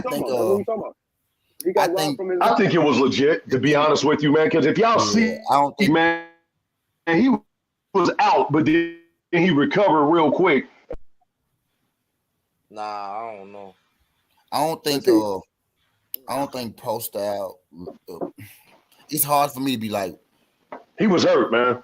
I wish they would have. Hurt. I wish they. Yeah, he was hurt like a motherfucker. I wish they would have let him keep pounding on him. He was hurt. It's hard to say. Man, I don't know. I'm indifferent about it, bro. Cause I feel like I wanted to see him. I wanted to see him finish the job, but my post out wasn't go come back from that. I also know that post out is, he been in this game long enough to, earn them 30 seconds. You know what I mean? To attempt to, try to make it through. You know what I mean? Right, that's what I'm saying, bro. But he was getting beat. I don't know how. I really don't know how to feel about it. Like I said on my live stream yesterday, I wanted the referee to let the fight go on because I know Gary Russell was going to get him out of there. But at the same token, at real time, I understood because you saw the man damn near out on his feet in the middle of the ring, and then he ran to the rope, and Gary Russell was pounding him, and he was going in for the kill. And as a referee, you're not supposed to let a man take unnecessary punishment. So that's why he stepped in. So I understood why he did it. And like I said, the referee might have lost track of how much time was left in the fight because it was only like 30 seconds left in the fight. So the referee might have lost track of how much time was left in the fight. So at real time, and you all you see is what's going on right here. And you're like, this man about to get hurt, something serious. Let me stop this fight now. And so that's why he stopped it. But I wish he would have let it go on because I know Gary was going to get him out of there. And then we got to look at it like this too, dog, man. I mean, and I'm not, taking nothing away from Gary Russell. I seen enough of dude. I like him. You don't know what's going on with this man. Postal got, some shit going on overseas, man. Maybe the ref like, man, I got to get this guy back to his family safe, man. You know what I'm saying? You know what I'm saying, man? Like, I don't want to take nothing away from Gary because I know the excuse was going to be there. I already know they're going to say, well, Postal got a lot of, how the commentators do. Well, he got a lot of things going on. Maybe the ref kind of felt like, man, I can't let this dude go out like that. Then he got to go home and see what's going on with his family, man. They at war right now. So I agree with the stoppage because I already know what's going to happen. Now, let's get past that fight and get this man up to some more bigger fights now because we already pretty much knew that Gary Antoine was going to beat the shit out of him. We knew that coming in. He didn't knock him out, but they got the stoppage, so I'm okay with it. I'm okay with the ref stopping it, man. Yeah, I'm okay with the stoppage, like I say, because I understood why the ref stopped it. I understood, Right. Like I said, looking at it, because if you go back and look at the fight, Victor Prostal was out on his feet in the middle of the ring. Then Shit, was he? And Gary hit him a couple of more times, and then he went to the other side of the rope, and Gary was moving in to hit him with that right hook, and the referee just jumped in and was like, no, that's enough. And it wasn't until after the referee stopped it, that's when you saw Victor Prostal throw his hands up. Now everybody's saying, oh, Victor Prostal could have continued. He could have continued. Nah, but if Victor Prostal wouldn't have put his hands up, nobody would be saying that. Yeah, absolutely, bro. I agree with you on that.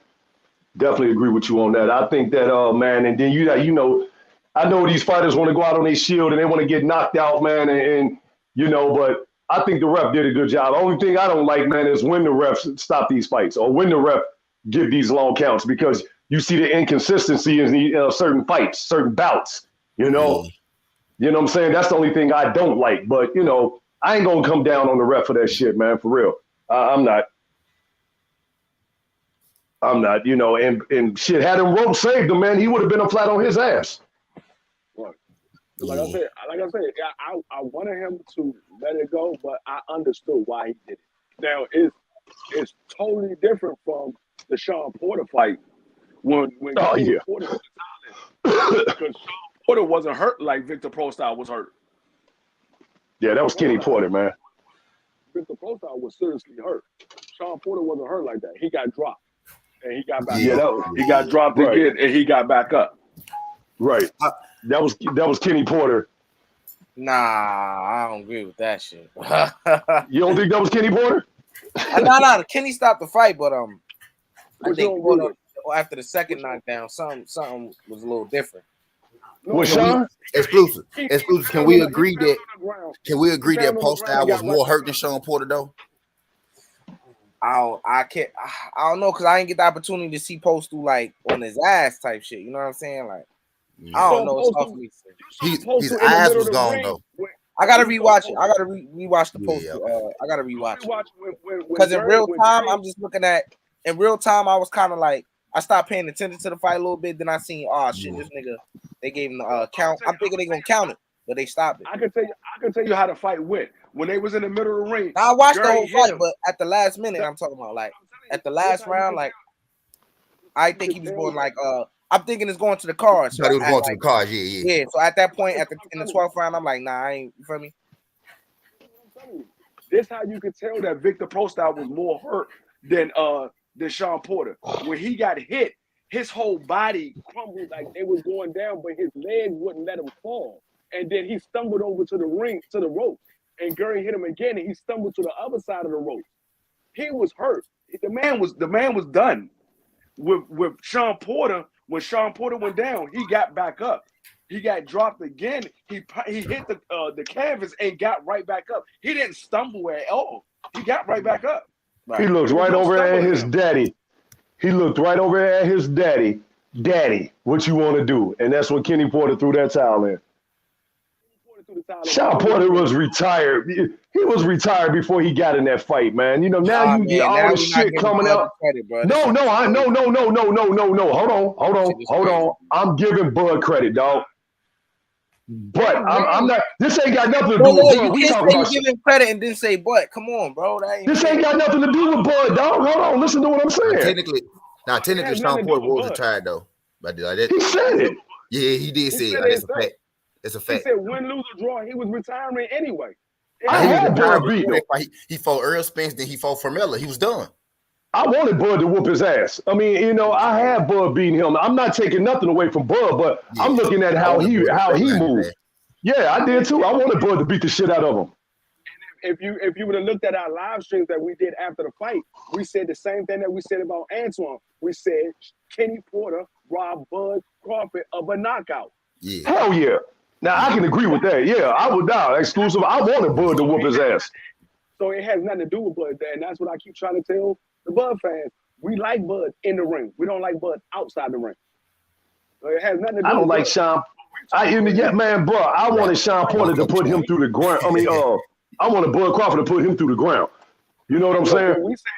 What we saying is Kenny Porter stopped that fight when he didn't need to stop that fight. Because we don't know what Sean Porter would have did if he'd have got back up that second time. He could have got his stuff together and said, okay, I got caught by a shot I shouldn't have got caught by.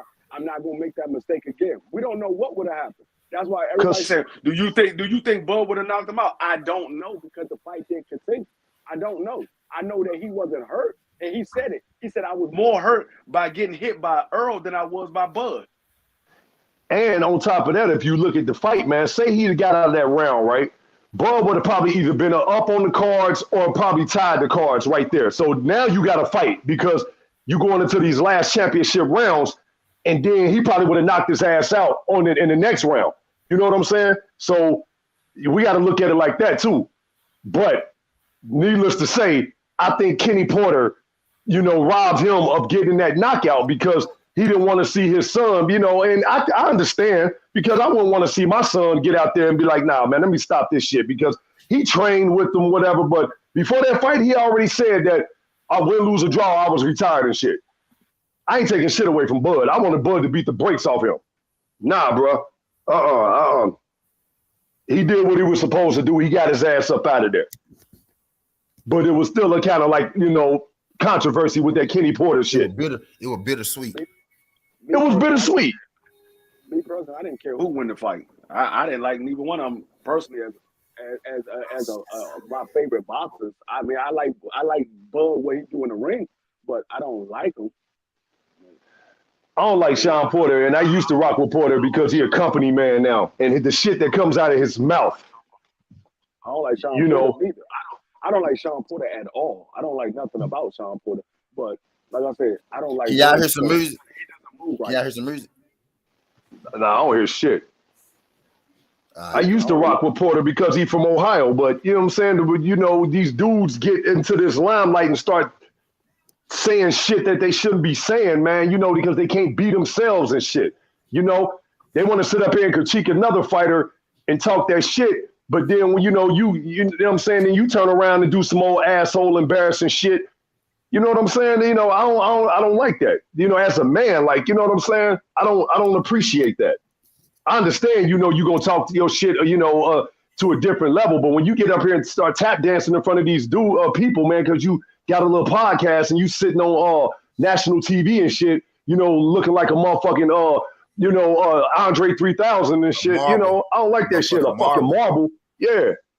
That's what all of them do though. So I mean, I mean, it comes with the job. All of them do that. I Man, have you yet should. to see anybody keep it real yet. Every last one of those guys that get that job as a commentator. I mean, yeah, as a commentator, I have yet to see any of them keep it real. I'm really disappointed in Paulie Malignaggi because he was really good at his job, and then he did that bullshit that he did. I was too. That's another prime example. You absolutely right. He ain't been shit. That nigga he always been like that. Y'all just never knew it. That man was always like that. He always thought it, and he always said it around his people. It got caught out there this time. Somebody recorded it and it got caught out there. That's why I keep saying, y'all hear this stuff and y'all be surprised. I don't be surprised about none of this shit, because all them niggas say that shit. No, I ain't surprised, bro. You know, I'm shocked because he was good at his job. Like I give you that exclusive. Like he was like Polly could commentate a fight. Like, you know, let's not take nothing away from that shit. But the biasness, I'm starting to see that more now with these guys, because either whether it's jealousy or they're being told to say this shit. You know what I'm saying? So it's like, pick a side. Which one you gonna be? Like, I give you a prime example, Dwayne. Real quick, let me say this real quick. Tim Bradley said this shit after the Colbert fight. And I was sitting there looking at this dude like, damn, dog, that's the first time you kept it 100. You know what I'm saying? Now, I didn't like the shit when he said, like, you know, I was on that pound for pound list. Motherfucker, please. We already know about your career. Stop it. You know what I'm saying? But he did keep it real about what he said about Chris Colbert. I was sitting there like, damn, dog, like that's some real shit. Like, he actually told the truth for once. No, it wasn't Chris Colbert. It was Josh Taylor. Oh, my bad. Yeah. Sorry about that. Thanks for correcting me, bro. You're right. It was Josh Taylor. You're right. You're right. You're absolutely right. I mean, they have a moment of clarity once in a while, but like I said, all of them and the first time y'all should have known about Paul Malignaggi is when he was commentating Adrian Bona fights. Every time he commentated Adrian Bona fights, the hate always came out of his. This was after the ass whooping. Was it after the fight? Okay. All right. Okay. Yeah. He always thought like that. He never said it because he was in the limelight and he knew he had to keep his mouth shut to keep his job. It just so happened somebody caught him on recording and they put it out there. He always thought like that. You could tell by the way he was talking about the Adrian Bona fight. Whenever Adrian Bona fight, the man always had something negative to say about Adrian Bona. Always. That's because he took his mouth, his side piece. Yeah, but I mean, which that was some whole shit. You know, you don't put that shit out on national TV though. But whatever, man. Yeah, like I said, it was always there. I'm not surprised by none of them because it happens every time. And Max Kettleman, before he got with ESPN, Max Kettleman used to be one of the best commentators. Then he got with ESPN. Max Kettleman was doing some different shit. Yeah, Mac. Yeah, that's true. Yeah, Max on. You know, we know who he ride with or whatever. The biasness, like I said, man, it's always gonna be biasness with you. You probably ain't gonna never find a retired boxer that's always gonna keep it real all the way 100. You know what I'm saying? Because them the guys that they get rid of quick. They want them to like follow the choo-choo train. We see the Andre Wards now, even Tim Bradley's and shit. But like I said, I got to give props to what props is due. What Bradley said after that Josh Taylor fight, that was some real shit, man. That was some real shit. The only ones that keep it real, usually are the ones that's on Showtime. It's usually the ones that's on Showtime because they most of the time it's two PBC fighters fighting, so they're gonna give you your honest opinion. So they don't want to keep it real. They don't have no bias between each fighter. They usually keep it real between the fighter. Oh, he didn't look that good and whatever. But when it comes to ESPN, even though it's two top-ranked fighters, they got bias towards one of those fighters. Yep. Towards one of those fighters, so they're going to always make sure that fighter looks good. But when it comes to Showtime, no, you don't see that because they could care less. All of them are their own promoters. They make their own decisions, so they don't have no bias. They might like one fighter over another one, but they're going to tell you, no, he didn't look good in this fight. Even with the Earl Spence and Sean Porter, they told you Earl for the fight he shouldn't have fought. He should have fought his style. He tried to fight Sean Porter style, and he almost lost the fight. Like they told him, if it wasn't for the knockdown, he probably would have lost that fight. I believe But that too. I think he fought that fight to show people that I can beat I don't you think at he your would have own lost. style. I don't think he would have Yeah. lost. I just think I think this, it sound nicer when you see it like that. But he was winning that fight. I mean, Right. He was winning the fight to me. Yeah, he was winning on the scorecards. I mean, he was winning, but I'm just saying. I mean, if it wasn't for the knockdown, who knows? Because you know how these judges be. We don't know what would happen. Yeah. He fought him at his fight. He basically showed people that I can bully the bully. You know what I'm saying? Like, I can beat you at your own game or whatever. You want to get in here and brawl? I'm a brawl. I mean, with that's to me. That's also like not brawling per se, but fighting on the inside. That's his game. So I don't know. That's already his game. So that's what he the best at. Yeah. So it's like But he would, that's what I think. Porter, man, I don't never thought for 1 second that Sean Porter is a better inside fighter than him. So being Sean Porter at his own game, you better at that already. So I didn't expect. But he could have outboxed him though. He could have not got in there and just used his length, used his size. That's what I would have rather seen because we see him more times than not just steamrolling and knocking dudes out. So that's what I had rather. That would have been more impressive to me. Yeah, he could have boxed Sean Porter the same way he boxed Mikey. Right, and that's what I was saying. He could box Mikey because Mikey was a boxer. That's why he boxed. Right, that's what I'm saying. So he look at each boxer like I'm gonna beat you at what you do best. Yeah, I'm gonna beat your ass for 12 rounds and show you that you can't outbox me. I'm gonna brawl with you and show you can't outbrawl me. That's what I'm saying. Like he's smart enough to know. You know what I'm saying? Like I'm gonna take you away. Like. When he coming up with this Ugas fight, okay, Ugas probably got a better jab than him, but I'm gonna out jab you to show you. Nah, I mean, I think Ugas got a slick jab, man. To the body, that's mostly where he uses jabs at. Right. I mean, I'm not. He don't have a better jab than Earl Spence. Nah, he don't. No, I'm not saying that, dog. I'm just saying that's to me. That's what you do best. That's why you know what I'm saying. That's why Danny see Sean Porter never looked disheartened, but Mikey looked disheartened. Danny looked disheartened. Danny a great counterpunch. Yeah, Sean Porter never looked disheartened, but he took away them folks' best weapon, and they couldn't do shit with their best weapon. Right, that's all I'm saying, dog. Yeah, right. That's what Ugas does best. He counterpunch. He's a counterpuncher. Right. Danny too. Right. So I'm gonna out counterpunch you. Right, he just got finished beating a counterpuncher because Danny Garcia is a better counterpuncher than Ugas. So he just got finished beating a counterpuncher. No, I don't agree with that. I think he is. I'm a definitely think Danny, whether he said 140 or 147. Either way, I think he's a better counterpuncher. Danny is a way better counterpuncher than Ugas. He's a way better counterpuncher. And he's much stronger than Ugas. Much stronger than Ugas. He's stronger than Ugas for sure. But that's all I'm saying. Like, whatever you do best, I'm taking that away from you. That you know what I'm saying? So it's like, you playing chess.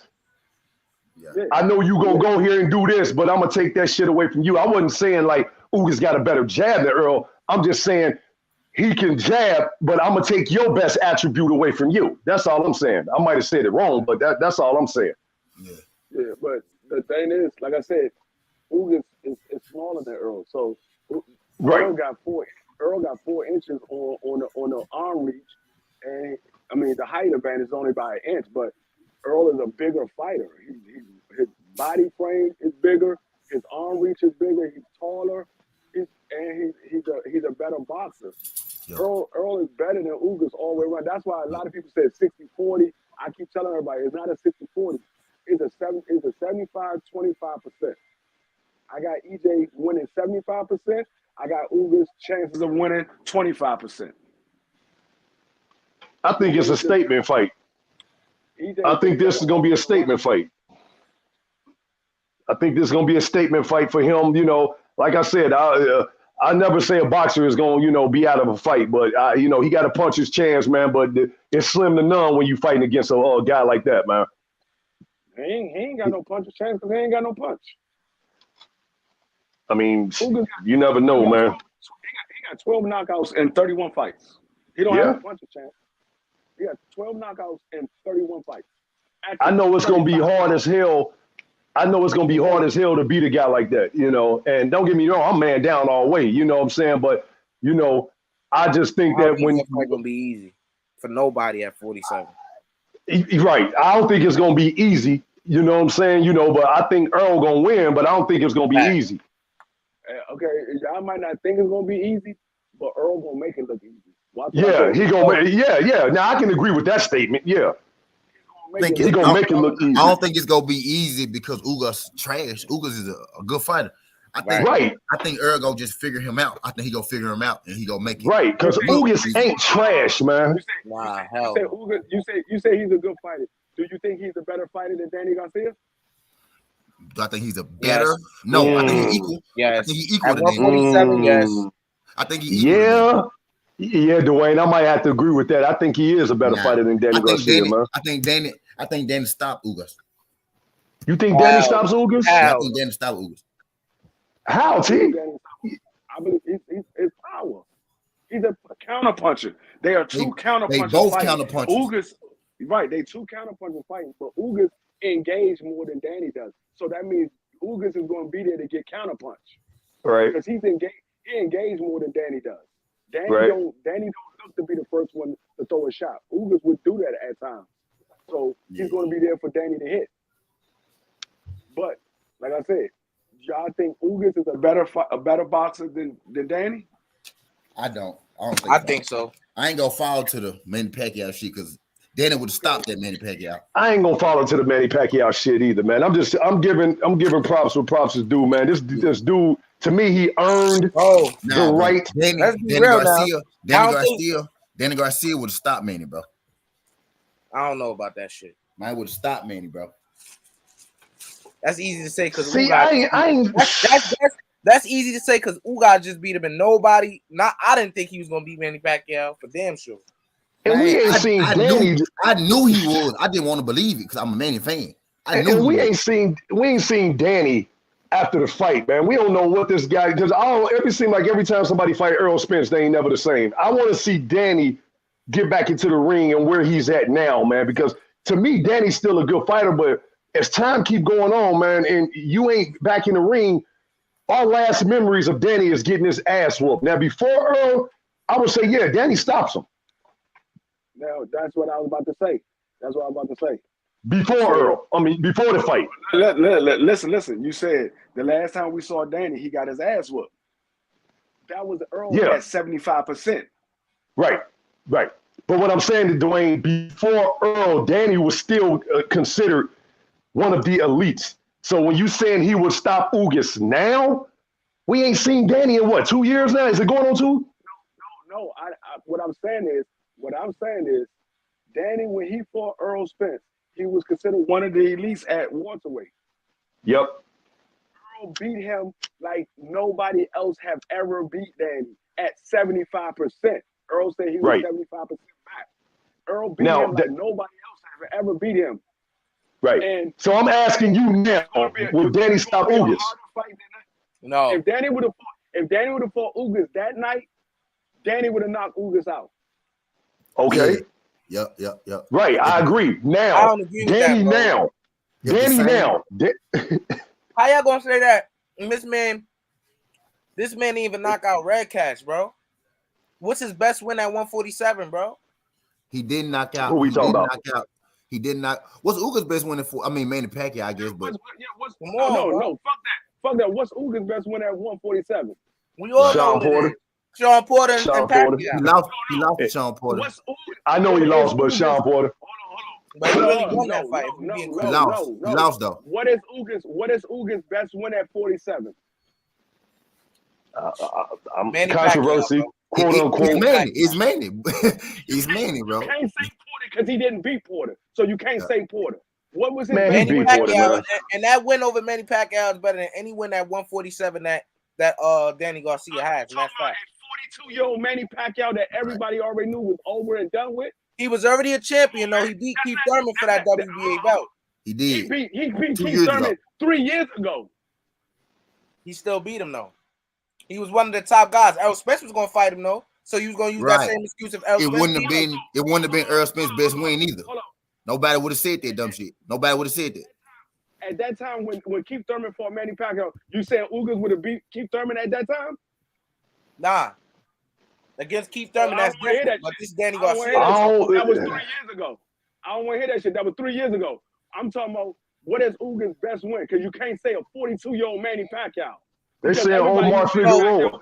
I bet you if Errol beat him, you would have gave him credit for it. We giving Ugas credit for it, but you saying best win, but you don't got to stick with Earl Spence. We giving him credit for beating Manny Pacquiao. We already said Earl was going to put Manny Pacquiao in retirement. We already said that. That's we what giving y'all him was credit saying. for the I Manny was saying a Pacquiao. lot of different But I stuff from said, a lot of other people. We I knew said, that. what bro. is his best win?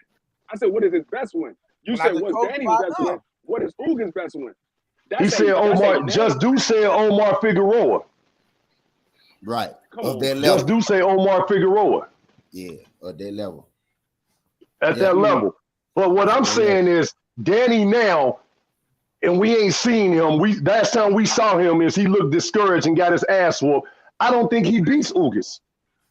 No, me neither. Well, we're about to see Ugas fight the same person that Danny fought last, and we're gonna see how Ugas look against the same person.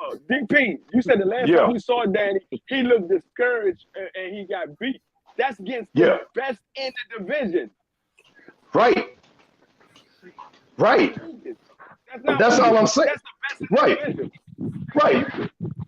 But what I'm saying, Dwayne, is Sean Porter is better than Danny Garcia at 147. Fact. no, I know what you're saying, Dwayne. Man, yeah, because he beat him. But we haven't seen Danny. I didn't say that Ugas beat Sean Porter. I said Ugas didn't beat Sean Porter. He didn't beat Sean Porter. They said there's argument that said, for some people to say that Ugas beat Sean Porter. I didn't say Ugas beat Sean Porter. I didn't see. I think he beat Sean Porter. I think he did, but I get it. I understand what you're saying. That's your opinion. I scored Sean Porter winning that fight by 2 rounds. I said Sean Porter beat that fight by 2 rounds. What up, Crush? Not much, man. We just chopping it up, dog. I don't see Ugas beating no Danny Garcia. I don't see. You don't see Ugas beating Danny Garcia now. I don't see Ugas beating Danny Garcia back then. I don't see Ugas beating Danny Garcia now. Well, tell Danny to get into the ring so we can judge that then. Tell Danny. So everybody's looking at Ugas like he's this big time superstar because he beat an old ass Manny Pacquiao. I'm not looking at Ugas because he's a big time superstar. I'm looking at Danny. Ugas' work rate is what get him in trouble. His work rate, he tend to stand around and just not throw punches. If you go back and watch the fight against Porter, that's exactly what he did, and that's why he lost, because he just wasn't active enough. He's standing there smiling and taunting and playing around. Meanwhile, he losing the round. Right. So tell Danny. I don't care if Danny Garcia got beat up by Earl. Ugas is not Earl. Ugas is not beating Danny Garcia. So I don't think so either. I don't think so either. They work rate about the same. That's all I'm saying. If we judging fighters, then why is Danny not fighting then? That's all I'm saying, because he's still active. Because he got the life beat out of him. He trying to recover. He trying to recover, man. Danny Garcia moved up to 154. He go to 54, his career done. We seen Mikey after Earl beat him. We seen, Sean after Earl beat him. I'm just saying, what's Danny's excuse? Mikey ain't been the same. Mikey ain't been the same since Earl beat him. Errol, so y'all saying Errol broke him? Come on, bro. Earl broke who? Mikey didn't have no losses before Earl. Mikey was undefeated, bro. I'm talking about Danny, bro. Yeah, Earl broke him. You never seen Danny get his ass beat like that. You never seen. So that's what I'm saying. That's fact. That's what I'm saying. Danny Garcia right now is beating an active Ugas. Yes. Facts. Yes, he will stop Ugas. How? I don't see. You have to have the power to keep Danny off. It's not even close at 140. It's only an argument at 147. Earl Spence had the power to keep Danny away. What about Sean? He had the power? I don't think so. No. Sean was in Danny's chest. He couldn't get his punches on. Mm-hmm. but Keith Thurman has the power to keep Danny off of it. Ugin don't have the power, and he doesn't have the work rate that Sean Porter has. Facts. So he's not keeping Danny off of him. I don't care Well, what y'all say. I don't see Ugin beating Danny Garcia. Well, let's okay. Y'all looking at Man, because the check Ugins this I'm looking out. at is the Ugins I'm looking at is a fighter with no power. That's a counter puncher. That's not active. Man, Well- I don't know y'all worrying about talking about Ugas beating Danny Garcia. Them two cats ain't fighting each other next. But what I do know what's gonna happen is when Ugas fight Errol Spence, Ugas is gonna get put back in the place that he once was. This is not shitting on him. I'm just speaking facts. Nah, facts. Mhm. Yeah. He's All gonna this go Uber right support back. gonna be gone. He's gonna go right back to where he came from. And just like I think Dwayne said it a few minutes ago, and I had said it just last week here on the T, man. Listen, no one is saying Ugas is trash. But god damn it, wait a minute. We not going to talk like this dude is elite. And people have been talking like that. Yes, he can box, but he don't have punching power. You know what I'm saying? And when he gets either over too busy or then he don't get busy enough. Right? So You like to stand there. and then he get caught up in his own work and everything. But now when Errol Spence, I'm telling y'all, I don't expect him to look anything like he did when he fought Manny Pacquiao. Because now you're going from an old man, because that's the reason why he beat Manny Pacquiao that way. If there was a younger Pacquiao, I wouldn't give Ugas a fucking chance. I'm being honest. That's not shitting on him. I'm just calling it the way that I feel. You see what I'm saying? Right. So now this is a whole different dynamic, dude. This is a whole different dynamic. Errol Spence and Manny Pacquiao are two different cats. Right. So now you're gonna be in front of a motherfucker who's in shape. All his shit is going Father Time ain't fucking with him. And all these dudes and all these guys that's hating on him is keep trying to rub their land's lamp and keep talking about a fucking nut-ass eye injury that don't mean shit. It never did. It wasn't even as detrimental like that. Facts. So we don't see what Ugas is made of, but I'm telling you, I don't want to hear nothing about no eye. If ain't nobody trying to hear that. See, you bringing up the eye shit. This shit I'm talking about. That's what I'm saying though. I don't want to hear nothing about that after he beat Ugas and he fights Spence. I mean Crawford. This my whole thing. He gonna right? beat Crawford ass too. Y'all talking about this fucking eye. Listen, y'all talking about this goddamn eye injury, dog. That eye injury wasn't nothing like that. This man survived a fucking car accident. You keep talking about I don't want to hear shit about no eye. You know who talks about the eye? The people that's going against Earl. Those are the people that talk about the eye. Nah, that's real shit though. Right. Everybody keep talking about this eye like that eye injury, something like that. It wasn't even serious like that. Yeah, they said it's so real that eye injury could have came from his him getting scratched in the eye. Anything they said it couldn't even. It's a chance it didn't even come from sparring. Anything boxing related. Let me say this though. I'm not saying. I'm just saying though. This injury is a career and potential injury. You know what I'm saying? Because the Sugar Ray Leonard had that same injury. He was out for 2 years. That's But see, they caught Spence. They specifically said they caught Spence injury at the right time. Okay, so he was able to, they said it. They said they caught it at the right time. It wasn't broken, dog. It was If it just wasn't, he wouldn't tearing. fight no way. So the injury is null and void. He won't be fighting if it was bad because he was about to fight man. Facts, Y'all keep talking about comparing his eye injury to Sugar Ray Leonard, man. That's a bad comparison. That's a bad comparison because let me finish because Sugar Ray shit happened from me getting punched in it. Y'all assuming how Errol had got this goddamn tear. You can get a tear. I can get a tear just by some shit popping in my fucking eye. I don't even know it. So why y'all reaching too far hating on my man? Actually, and if we keeping it all the way above, Tommy Hearns, the one who fucked up Ray Leonard's eye, and that was 35 years ago. Shit happened to Errol eye like that. The eye tear is just as detrimental as the motherfucking injury. Cool out as the car injury. Put your money on the table. Y'all talking about excuses about his eye? Put some money on the Hold table up. if you think his eye gonna be exclusive to lose. Hold on. Money on the table. Let me say this. Let me say this. I love it. Every time I hear somebody bring up the eye injury, it's always a Bud Crawford fan. It's never an Earl Spence fan that brings up the eye injury. No, Because that's a fact. the eye does not matter if he gets cleared to fight. The eye is not a factor. Facts. If he happens to stop him because of his eye, oh well, he stopped him because he hit him in the eye and he stopped him. It's called a technical knockout. That's what he got. His It's a eye is win not for fucked Ugas. up like It's that. not What are y'all an talking excuse. about? His It's not an eye excuse. not. Y'all, That's part of Salute, boxing. AB. Check your email. When they trying to make it seem like his Kell shit is Brook like. got his eye socket broken, that's what happened. His eye socket got broken. Yeah. It was you not get an broken in excuse. Earl's It was eye, a yo. knockout. Fucking tear. A fucking tear. Yeah, that It's not an excuse. It's a knockout.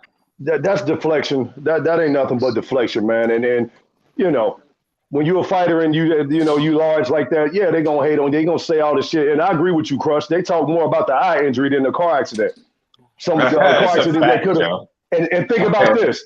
They saying in that car accident, man, had he had his seatbelt on, he possibly could have died. So the one thing that saved him is him that's getting it. Not having no seatbelt on. not having no Word, that's seatbelt it. on. Yeah. I think people just hoping that the eye is going to affect his performance, yo. That's for the haters, not not the non-haters. The haters, they hope Like- the eye gonna fuck them up. Y'all making it seem like hold this dude got punched all up in his eye 100 fucking times and shit, like he's Right. Mancini and all. He never. That's told why. me- That's why Then he Leonard kept had to asking to retire. fight, but they told him no. So it didn't even affect him then. He still would have fought. Let's not forget when Earl found out about the eye, he went to 3 different doctors to try to get that fight because the eye didn't bother him. It was the doctor that found it. Yeah. It wasn't a factor that it was bothering him. It was the doctor found some shit. He didn't even know he had it. Right. Versus Ray Leonard getting punched in the eye. Be an excuse. Right. Leonard got punched in his eye, literally. That's what made him retire the first time. And he had cataract surgery. He had to remove some shit. So I don't think the eye gonna be a problem, man. That's just me neither, deflection man. to me. Man down. April 16th. Man down. Going back to the Ugas. Going back to the Ugas real quick. Nobody was They talking about going Ugas off over there, man. Nobody was talking about Ugas until he fought Manny Pacquiao and beat Manny Pacquiao. Nobody was saying Ugas. I was The only watching one that something was on it saying last Ugas night. was one of the only person I heard that was saying Ugas was one of the best welterweights at the top at the top 5 welterweight was BFTB. Nobody else was talking about Ugas. They was talking about Keith Thurman, Sean Porter, Bud Crawford, and Earl Spence. They wasn't talking about Ugas. And all I'm saying to you, D3, is okay. I agree with you saying, dog. I ain't shitting on no welterweight, and then especially Danny Garcia. But if you ain't getting in the ring to show us that you can come back from that beating, and you got an active fighter right now that's getting ready to fight, of course I'm gonna lean towards the active fighter because you know what I'm saying. He been out the fucking ring. We ain't seen Danny, man. I mean, he on the back of a milk carton. Is he fighting? You could be out the ring and still be a good fighter. Earl was out the ring for 14 months and he came back and beat the shit out of Danny. Right, but we going off of Danny Garcia before Earl Spence. You feel me? We going off the Danny before Earl Spence. Right now it's a fantasy matchup. We looking at his style versus Ugas style. And yeah, he probably will beat him. But until Danny get back in the ring to show us that he's still elite, I mean, for real. I mean, that's all I'm saying. The man I know celebrating it was years ago, but Ugas got outboxed by a married mom. I always say that. He not beating Spence. Ugas took some L's. I hate triangle theories, but he ain't beating Spence. I hate triangle theories too. But I'm going off of we ain't seen Danny Garcia. And you know what? If I think they got that fight up. If none of y'all haven't seen it, you could go pull it up. Like he lost to him for the same reasons he lose any of his fights. His activity just don't be where it need to be. And he had those lows in the fight where he just be standing there in front of you. And he be getting outworked and outboxed. Say it again, activity. Yeah, activity. That's what hurt him in the Porter fight. If you could really, I watched that a couple times. Activity did it. Truth be told, the only reason why he won the Manny Pacquiao fight is because Manny Pacquiao kept jumping in. If Manny Pacquiao would have stayed on the outside and outboxed him, and he won that fight. Remember how bad his feet looked that night. That was reminiscent of how bad his feet looked against Jeff Horn. Remember, he was like all tripping over it, said his feet looked terrible. For them two fights, terrible. His feet looked bad, yeah. And Ugas just a decent, he a good counter puncher, so he was catching Manny jumping in with that stupid shit that would have worked all them years ago. That shit would have worked years ago, but not that night. If Manny always jumping into his punches. Yeah. If Manny was a fighter to stay on the outside, he probably would have beat Ugas. Right. Yeah. Without all that jumping in. And let's not forget, he had Ugas looking like Donatello. That's what I'm saying. If he wasn't doing all that jumping in, he probably would have won that fight. That's what got his ass knocked out. Those punches. He had Ugas looking like Donatello in the ring. That's what got his ass knocked out against Mark. Yeah.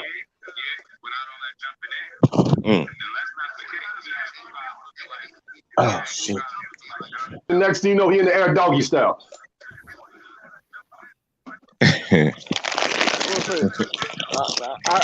don't see everything that y'all see with Ugas. I see a basic fighter with Ugas. I don't see this spectacular fighter that's gonna keep Earl Spence off of him. Me neither. I don't see it. We just trying to. I think the people that are speaking for Ugas trying to give him his credit, trying to, he's a decent fighter, but I just don't see it. I don't see. He don't do nothing better than Spence. That's why I said.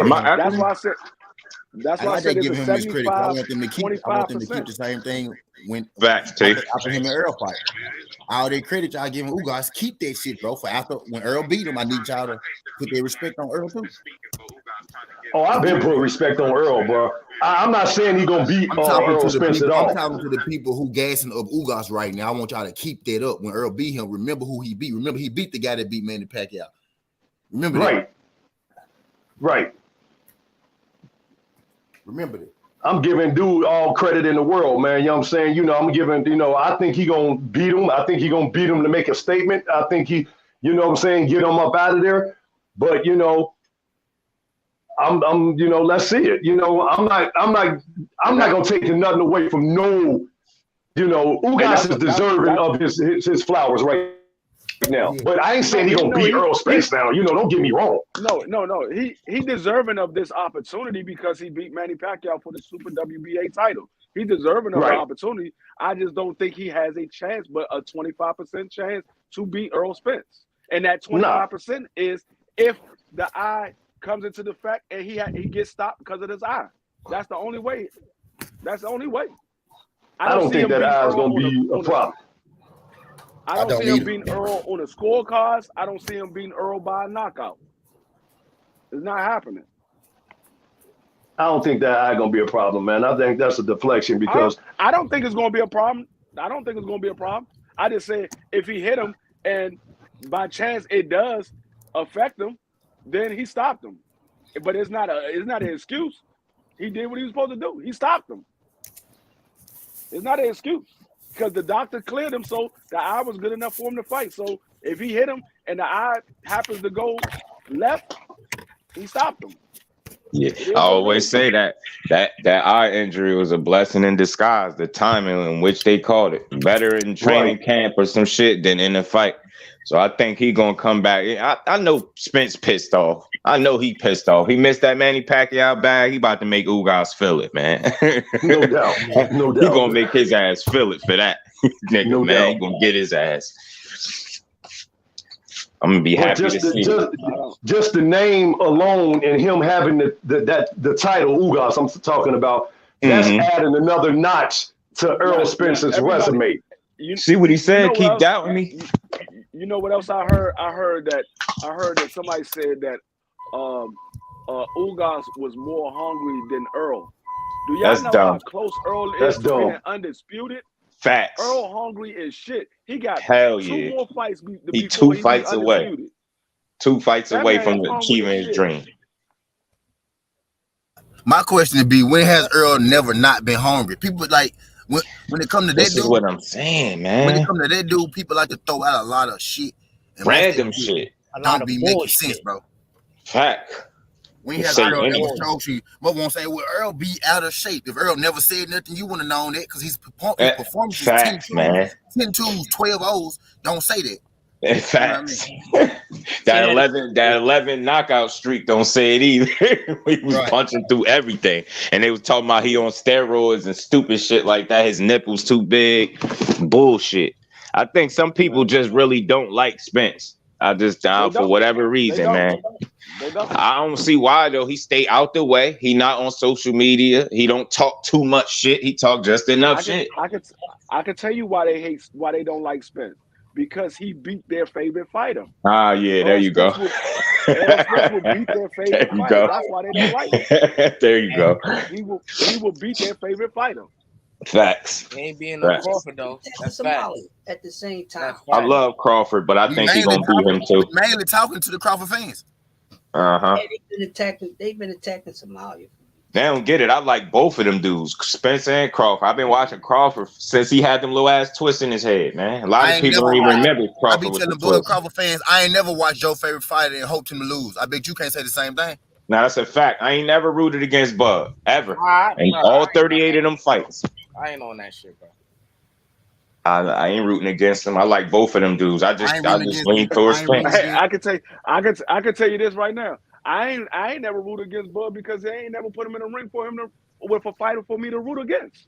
All the fighters they put him in the ring with, I knew he was gonna win. Just like there wasn't no fighter that I could root against him. bro. Yeah.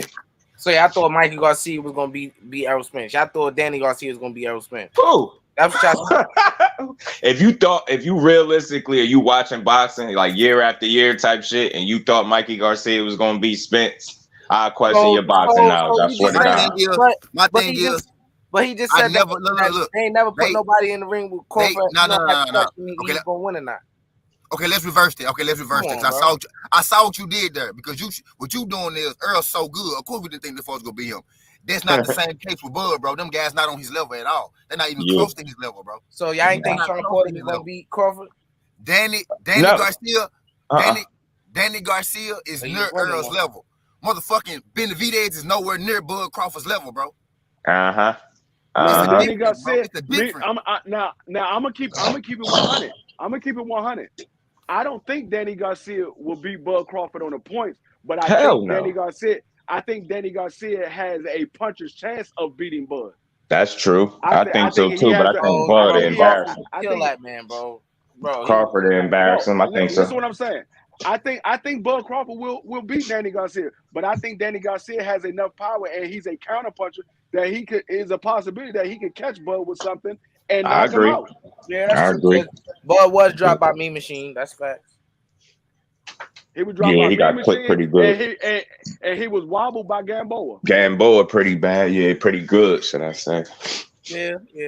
That's why I always go back to that. I said if a 135 pounder could hurt you, you don't think a natural 147 pounder could hurt you?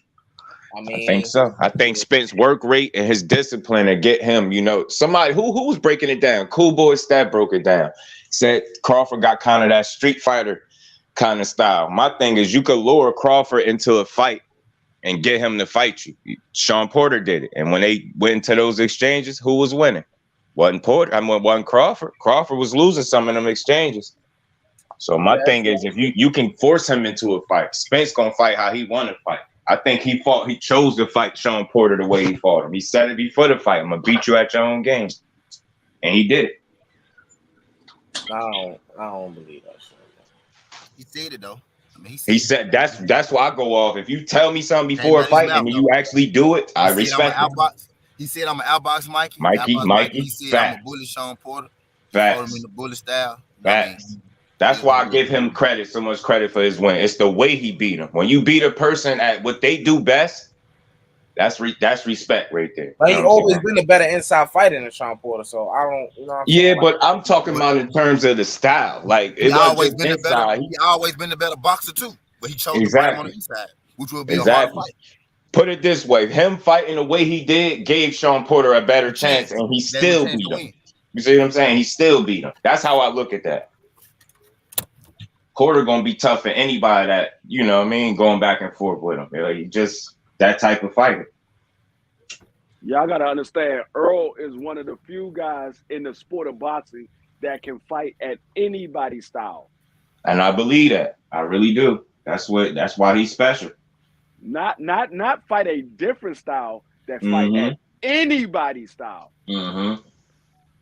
I believe it. You can go in there with two different fighting styles. Earl's gonna go in there with any style that you got and beat you at that style. And that's why I think he impressive like that. And he ain't super flashy, so I think it's easy for people to overlook him and be like, man, I don't see it. I just think he do everything well. And when you do that and you're a complete fighter with high discipline, high work rate, you just give yourself that much of a better chance to win a fight, period. Motherfucker hate EJ for the same reason they hate hearing the truth. No pun intended. It's just the fact EJ real ass nigga. Fake niggas hate that EJ shit been laying out his blueprint since day one. Can't wait till people start realizing they ain't gotta hate neither of these fighters. That shit is weird, man. Right. I like both of them dudes, man. I rock with them. What I want folks to stop doing is because I give Earl a compliment, that don't mean you gotta say something bad about him. Because I mentioned the Earl Spence opponent, that don't mean you gotta shit on them because he's for Earl Spence. Like, what is it about this dude where we can't even give him compliments without somebody saying, "Oh no"? Blah, blah, blah. Many of those Crawford knockouts I enjoyed, man. You know how many of them shits I enjoyed watching him beat the hell out of people. My motherfucking living room when he knocked out Jose Benavidez because he won every round against Jose Benavidez. Who was it? He told to focus on their fight for they don't make it to their fight. Benavidez, what I was saying. Come on, man. Crawford different, man. He won every round of that fight, but Jose Benavidez made every round of that fight close, bro. He made every round of that fight close. When Bubba finally scratched his ass, bro, I ran around my living room like a goddamn kid at Kansas State. I was so happy to see him knock his big ass out. Like, yes. The only reason I'm a Bud fan, I'm an Earl fan, to y'all and not a Bud fan, is because the way y'all come at Earl, bro. Y'all come at Earl, so I don't never hear nobody come at Bud the way folks come at Earl, bro. Me neither. I never will. Because we don't feel the way people feel about, you know what I mean, Spence. We don't feel that way about Bud. We don't dislike this dude. He a beast. That's why this fight is worth being talked about. That shit ain't no easy win for either way it go. I'm still Drew Titan about to come on, y'all, so I'm finna get the fuck up out of here, man. I appreciate everybody sliding through this junk. As always, this junk turned to a boxing conversation, which I love. You know what I mean? But I appreciate everybody sliding through this junk, everybody that came on the panel, everybody that liked the video, everybody that will like the video, everybody that watched the video, everybody that will watch the video. I'm gonna come on again about 12 or something like that. And then I'm gonna come on again tonight for the what time the college game start? Shit, you know we here for it. In fact, I'm gonna come on again tonight, you know, when the tournament starts and all that good shit. But I'm gonna be back about 12. Let y'all know what's going on for sure. I hope you get a nap in. This dude don't go to sleep. I'll give you my bets when you come back on. All right, bet. For sure. I appreciate y'all coming through this John Skin Hardaway Sutton T. This ain't the past, this ain't the future, but this the present. That's how we rocking. And I'm out. Look. Peace.